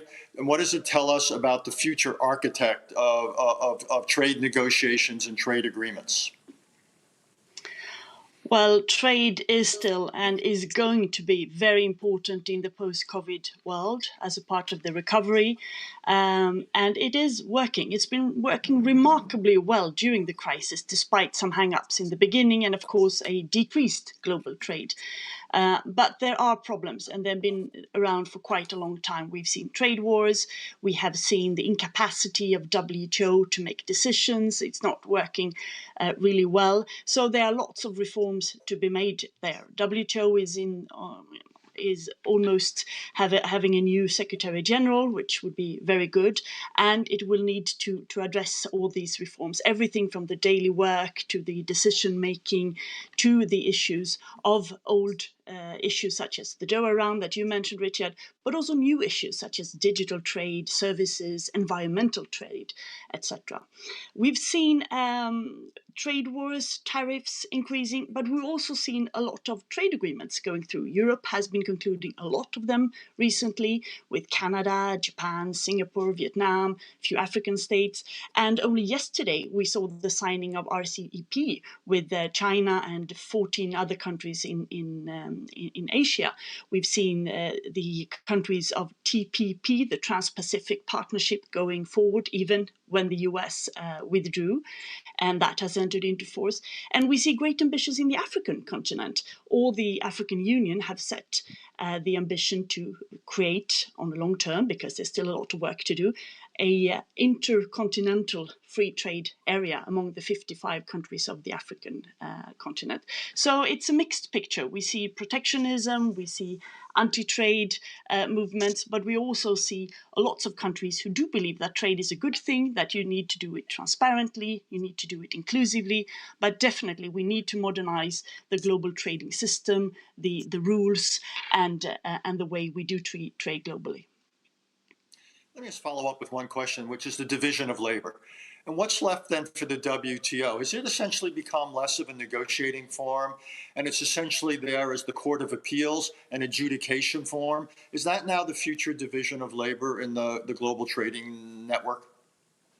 Well, I hope not. Of course, the fact that WTO has not functioned as we would like it to has made bilateral or regional trade agreements coming forward to a much larger speed. But WTO is there to set the rules, to involve especially developing countries, and to make sure that we have a global trading system that is predictable, that is rule-based, and that works.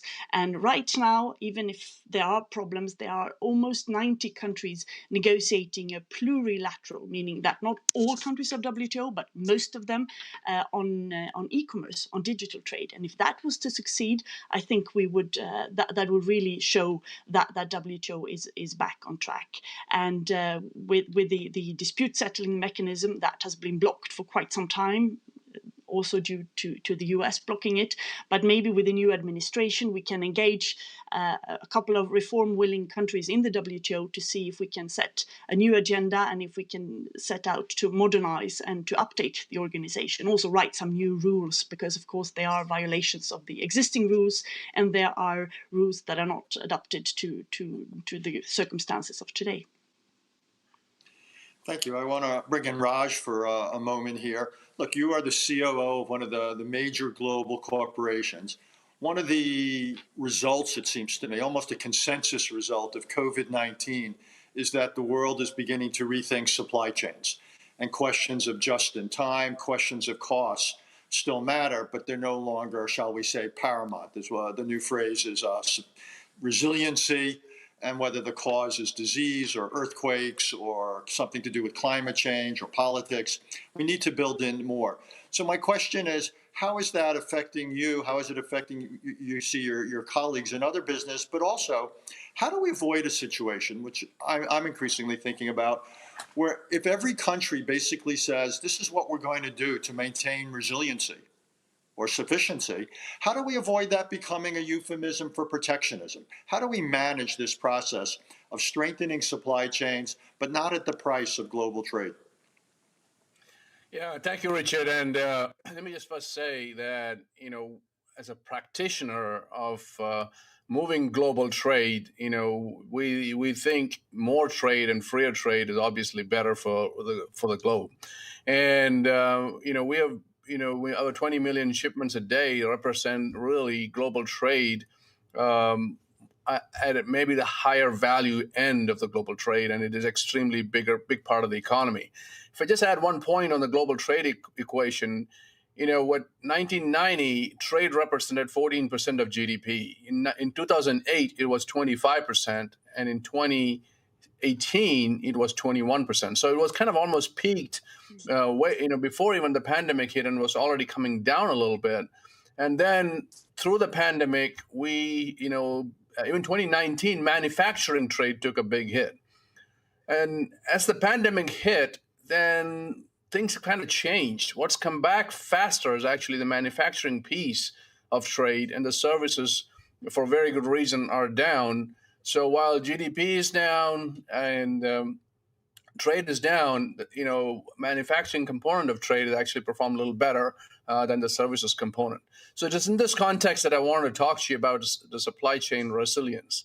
I think a lot of people are talking about, broadening of supply chain, diversification of supply chain, and it's starting to happen in that respect, that the supply chains are starting to get shorter.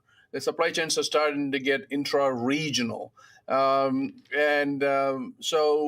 of the things that you have to understand is that when people start to talk about from just-in-time inventory to move to just-in-case inventory, there is a price to be paid, and that price is going to be at the end of the day in the cost of goods sold. So, I think there's going to be a tug of war here. There will be certain commodities, certain things that an economy might say, okay, I need to have self-sufficiency, or let's put it more of a quote-unquote safety stock, but not in every one of them. So that's actually going to make the supply chains less efficient, ultimately increasing in cost. So the question is, does that make sense at the end of the day? On the other hand of the tug of war, though, I think we have to play the equation of digital. As more and more information about supply chains, and particularly data, they become really critical in management of supply chains. I think there's an opportunity to get even more efficient because of that. It's a lot of the activity today is, digitization of individual companies, but across the supply chain, there's a wonderful opportunity to be able to be much more efficient through optimization, through digitization.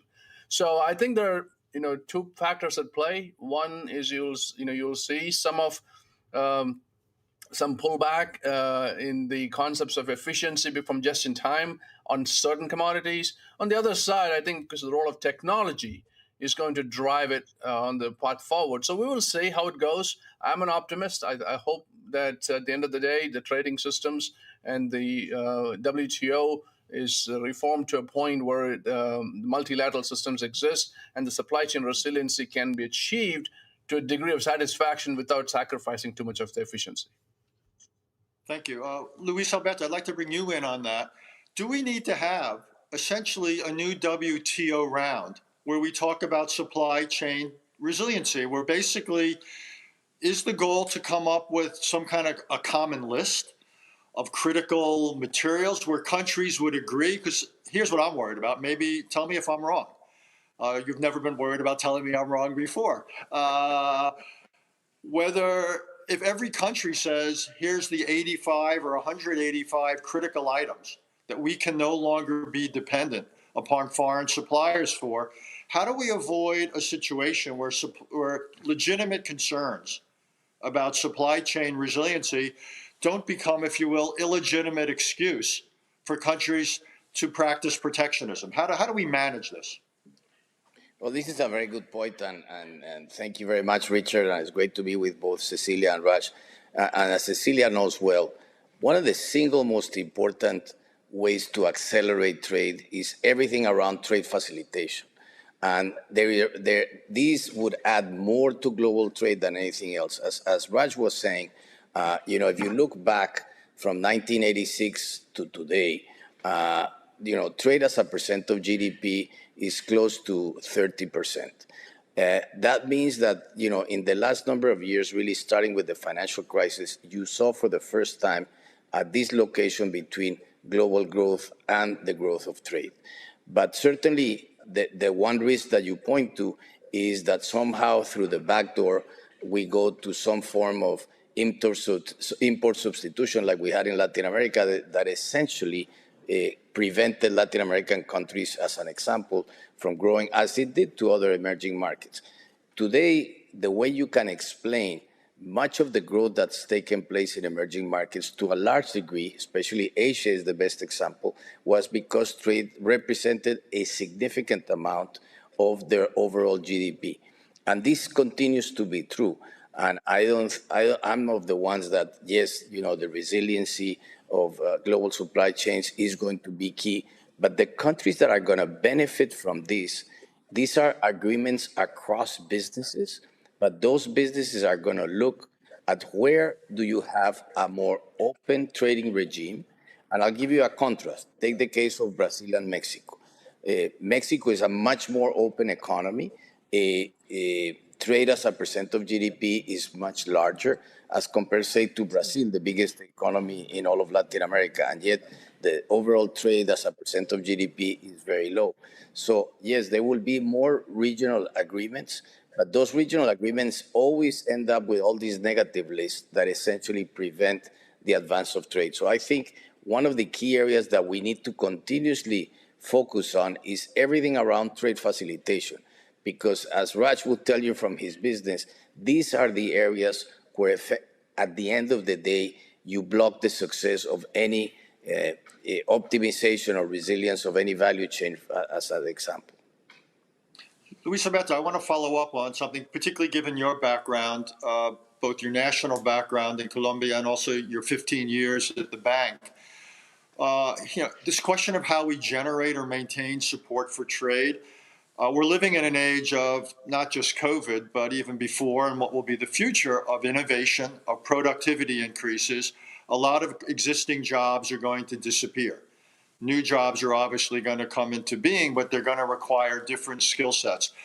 What is your sense on how do we avoid growing opposition to trade in countries like Brazil and Mexico, but around the world? How do we avoid trade being essentially the scapegoat for productivity increases and innovation that eliminates existing jobs? How do we manage this?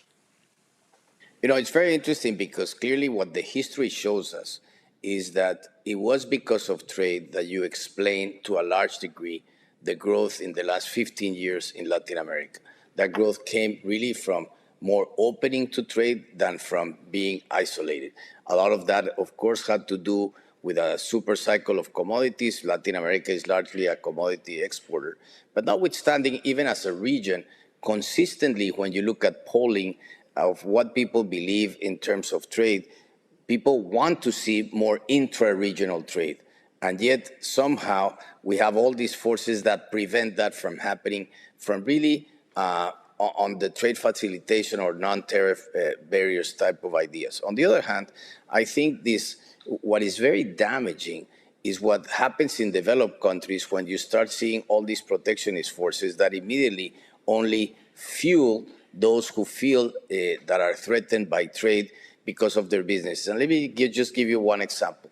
When COVID started, the first thing that we noticed because of this lack of global cooperation was that a lot of countries had very high trade protections for PPE. And that came basically because in many of the trade agreements, people would hide behind many of these tariff barriers. Well, immediately governments had no choice but to totally bring them down. And that, as a result, brought about a lot of manufacturing, a lot of countries having to resolve some of the PPE challenges, from respirators to face masks, you name it.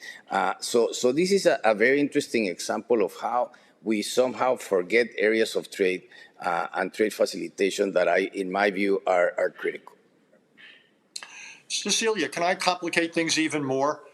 One of the growing conversations in the ideas business is obviously what we're going to do about climate change. And people look at Paris and they look at cap and trade, they look at carbon taxes, and they say, these are all potentially fine, but there's unlikely to be global consensus.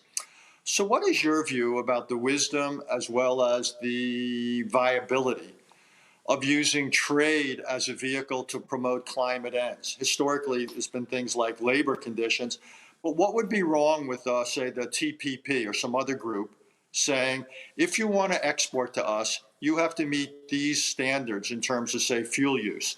And if you don't meet these standards in terms of fuel use, we're going to put a tariff on you in order to encourage you to evolve your economy. Is that the sort of thing that you'd like to see? Is that the sort of thing that you think we will see? I think we will see that. Trade obviously needs to play its part in the transition to a climate-friendly society, a fossil-free society, if we want to accomplish the Paris goals. So there's already, in many trade agreements existing today, there are chapters on sustainable development, setting some targets on environment and sustainable development. The EU doesn't enter into trade negotiations unless the country has signed up to the Paris Agreement and also has obligations on to comply with EU environmental agreements. So I think we are heading in that direction, and that's also what the citizens, the consumers, are expecting from us. So one thing to do globally would to restart negotiations that have been in the freezer for a while to facilitate trade in environmentally friendly goods. That was a negotiation that included both China, US, EU, and several other countries, and to take away tariffs on technology that is climate friendly. That would be a good thing to restart, and not very difficult, actually. The other thing on carbon taxes or border adjustment taxes that is being discussed in different areas of the world, that is complicated because you need to make sure that that is done in a non-discriminatory way, that it's compliant with WTO rules, etc. I think it can be done. Maybe you can start sector-wise. There are lots of brilliant minds thinking about this right now, and there are different organizations who are starting to think it over. It should probably not be done in small regions. It should be done as global as possible. OECD would be the perfect place to do that, involving, like the digital tax that is discussed there. 135 countries are engaged. So we need to get it right, but it can be and it will be part of the future trade. So we better prepared, but we need to get it right. Raj, you're basically a delivery company, which means that you're also you're in the transportation business. You're transporting goods. When you hear this conversation, how uneasy does it make you, or to what extent are you both anticipating it and conceivably even welcoming it? Is there opportunity for you or risk in this? And in particular, if you're dealing with the world that doesn't have a common standard. So what is it you're looking for here? Well, before I go into that question, I just want to go back to the point about trade was mentioned earlier. I think at the end of the day, you're 100% right. We have built a global network where we can pick up something from any one part of the world and set it down in any other part of the world in a matter of 1 or 2 or 3 days.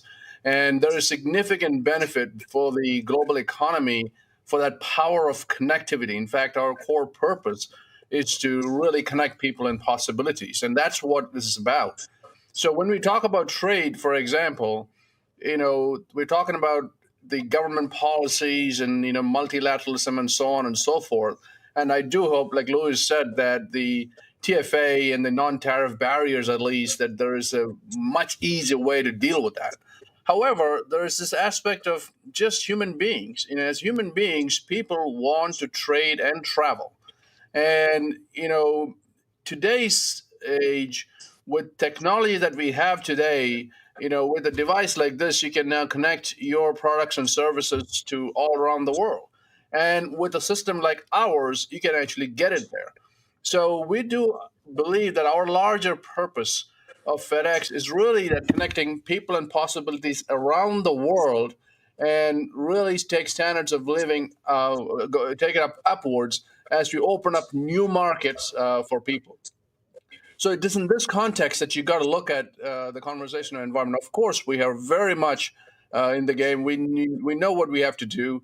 We continue to increase our fuel efficiency of the way we operate. We continue to put electric vehicles. We continue to put our facilities on non-fossil fuel.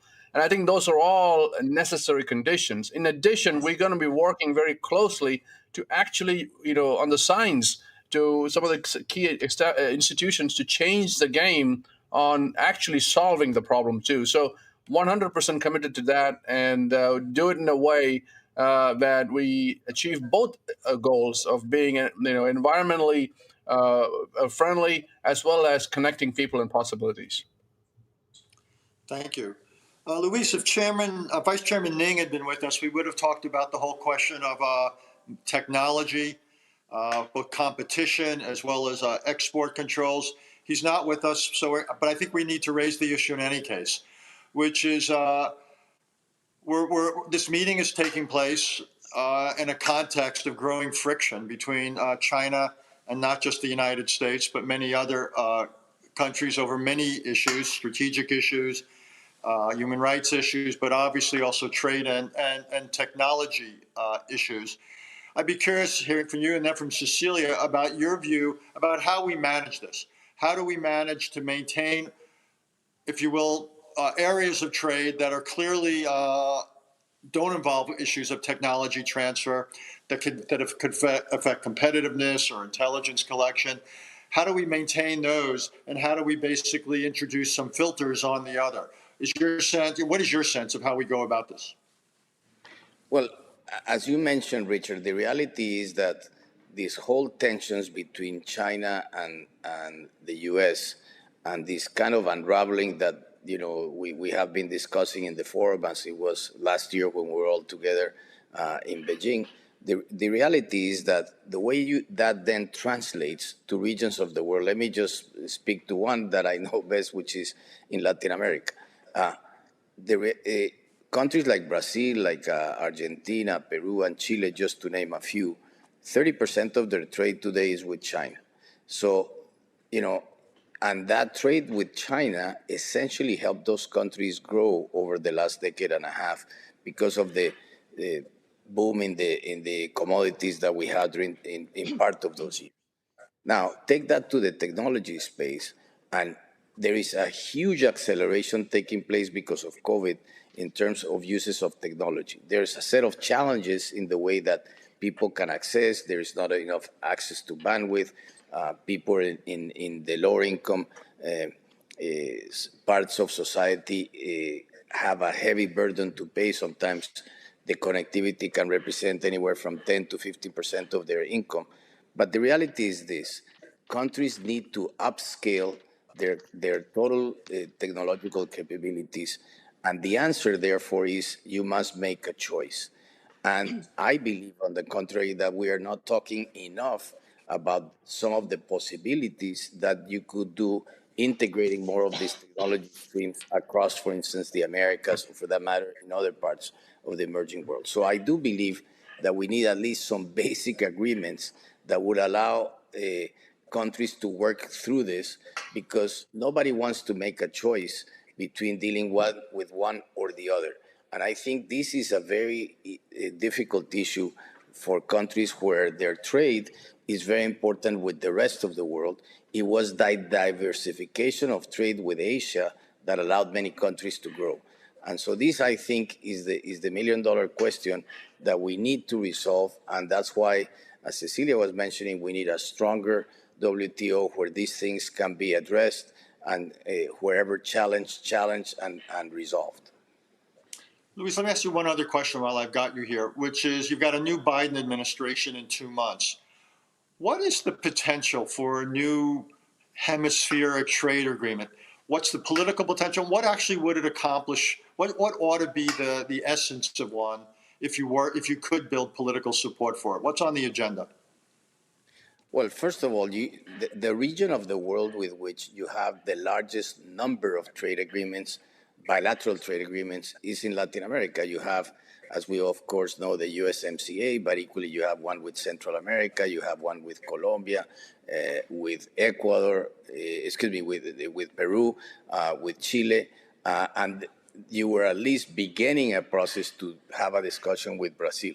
I do believe there is clearly an opportunity to move into an area that at a minimum begins to converge on a set of rules that you can have in this change of global supply chains, not just things made in America, but made in the Americas. For that to happen, rules of origin and rules of accumulation are going to be critical to allow, for instance, say countries in Central America, which are basically the ones where most of the migrants coming into the United States can have an option. By the way, I had the chance to work very closely with Vice President Biden at the time. He devoted a lot of effort not only to Latin America throughout, especially the second term of President Obama, but especially with the countries of the so-called Northern Triangle, which are Guatemala, Honduras, and El Salvador, where most of the illegal migrants were coming into the United States. Imagine those countries having the possibility to having access to the North American trade agreement and essentially be a part of this agreement and moving some of the production down from Mexico into those countries that are basically lower in terms of labor costs and that could advance significantly in keeping their people there in those countries by providing job opportunities. Thank you. Cecilia, let me ask you a similar question, which is about the future for the U.S.-EU trade agenda. I'll be nice, and I won't ask you about Brexit. I just want you to know, I figured we all deserve a break from that for at least an hour. But what about the U.S.-EU? Given your former hat, is there a complementarity there that you could see that is realistic? Well, it would certainly make sense. Because EU and US, we trade for billions every hour, and we are each other's most important trading partner. We did negotiate this TTIP agreement. It was difficult, even under the former Obama administration.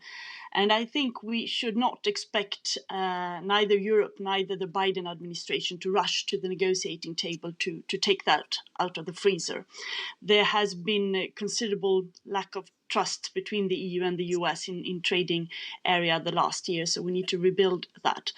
And also, this is probably not a priority for the Biden administration. But what we could do is to identify a few targeted issues where it would make all the sense in the world to cooperate on some standards, technological standards, environmental standards. We could take away some tariffs of a more technical nature, and we could cooperate when it comes to investment screening. You mentioned China before. There has been cooperation there to how to set up proper screening mechanisms to screen investment, not to stop them, but to be increasingly aware of some that might threaten public security or critical infrastructure. So I hope that we can resume trade discussions and also reform discussions on WTO and the multilateral system with the Biden administration. But I don't think anybody in the EU expects a resumption of bilateral trade talks, at least not the first 2 years. Thank you. Raj, at some point I expect we may get some questions from others, but for the meantime, you're stuck with me. Here you are again in a senior position in one of the world's great corporations. What is it you're looking for from, if you will, the political authorities? What is it you're hoping that governments provide you as a business, either for planning purposes or operating purposes? What do you want to see? But also, what is it you're really also hoping they don't do to you? Well, thank you for that question. I think, firstly, we stand firmly in the side of more and open trade. So, to the extent that the barriers come down, it is better. Not, we think it's good for the global economy. Of course, we'll do our part in moving the goods across the borders.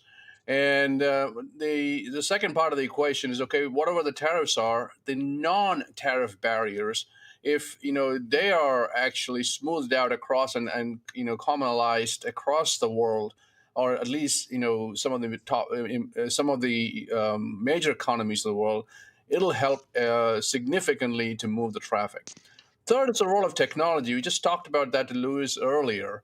I think if I bring it down to a level here, as I said earlier, the technology layer that goes across different companies may be helpful significantly with trade. And in this particular context, blockchain might be an answer.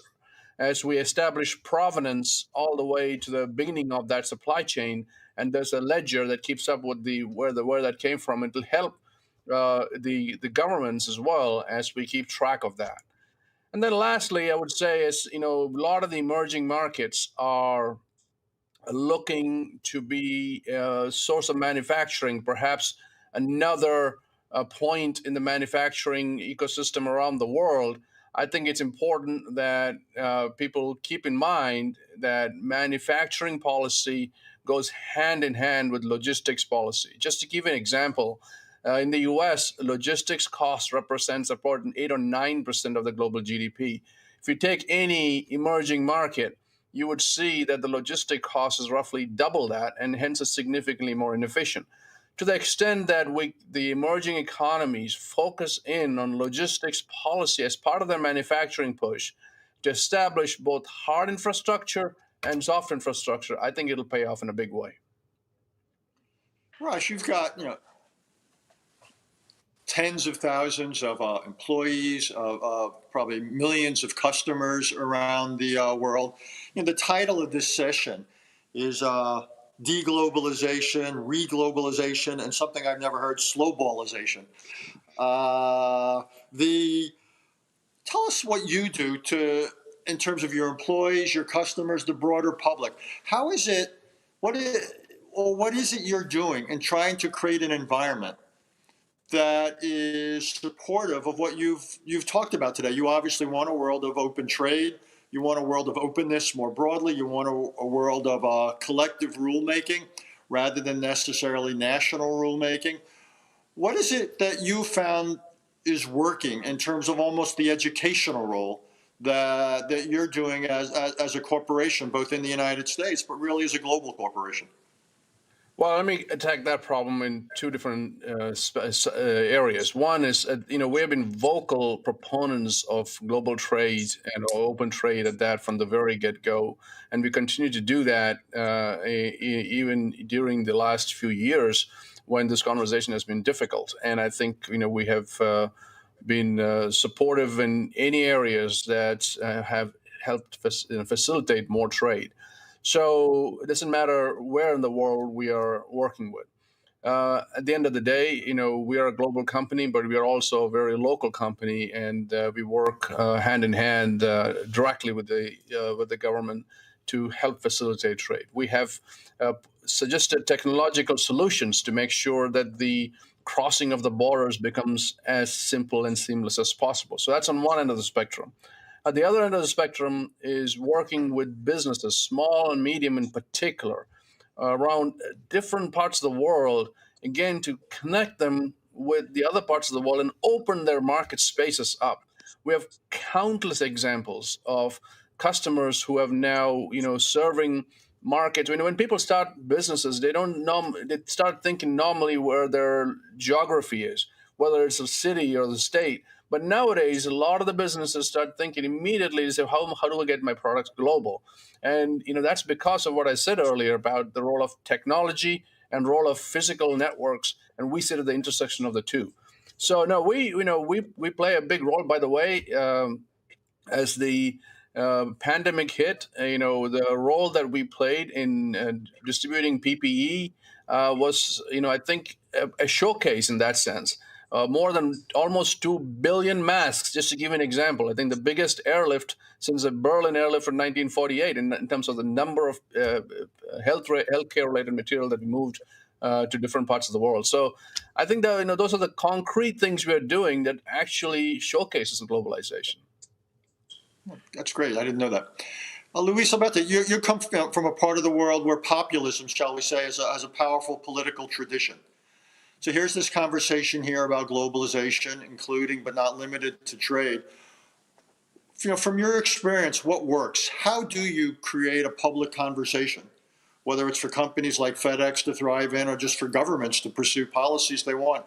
What is your sense of what works in order to creating, if you will, political space for open economic policies as opposed to more closed ones?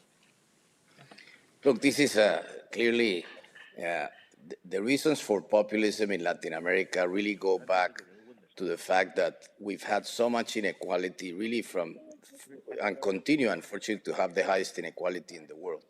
And as you learned in the United States, the minute you have inequality, you open this huge political cleavage that allows for populism from right and left. In Latin America, it goes back to the days of Perón to Chávez, if you want. What is interesting, though, is that countries, after seeing what import substitution did and how much, that retarded growth in many Latin American countries, it was really in the cycle of the 90s when countries began to really move, alongside a world trend, which was the trend of globalization, that they saw the benefits of trade in two directions, not only in the growth of exports, but equally in the quality and the price of goods that they could have access to. Were very, very expensive. Now, and that also came together, frankly speaking, in many countries that had debt to equity, very high debt levels that required structural change, and those came really from, institutions like the IMF and the IDB and others that were pushing in this set of reforms. It's never easy because, of course, you affect some local industries, but that is what I think somehow we, in the last number of years, have slowed the process of continuing to open trade, and this is why it's so important that we see really a conversation around the benefits of trade, regardless, and as I said earlier, how damaging it can become when you have, a conversation against, in essentially in closing down trade, in this whole notion of making things only in one country, that automatically, awakens all these anti-globalization forces. What works is really when you look at it in terms of industries, in seeing how, supply chains become so much more efficient. And as was said earlier here, I do believe that now more than ever, because of COVID, companies are going to really think hard about, where to put their supply chains, where the resiliency is. And that's only going to happen at the level of businesses. And as Raj said, I really think that, we underestimate the power of logistics to facilitate trade. From, we've done, a lot of work in electronic single windows, in using blockchain to determine, a lot of movements of goods on the efficiency of custom systems. The whole question of what's called the de minimis clause, which allows for much more electronic commerce. This is an era that we're entering and that people are going to demand, and it's only going to grow. COVID simply accelerated these processes, and so now the pressures are going to come a lot on the logistics and then how economies are open, and these, I think, will be the drivers of how you get more global trade into emerging economies. Thank you, sir. I just want to make sure I understand. We're running out of time, but I was just informed that Vice Chairman Ning has joined us. Is that correct? Because it's sort of disturbing to, okay. I'm sorry, I can't hear. Okay, no, I is wrong. Cecilia, I'm going to give you the last word, but a short one, which is in Europe, the case for the EU and global, which is essentially was the original regional manifestation of globalization in some ways. Do you think that the revival of the Franco-German relationship we're seeing, where the EU is off its back foot and that it's gained momentum, in a sense, one of the winners of the pandemic in that sense, or not? Wow, that's a long question. Well, I think the European Union has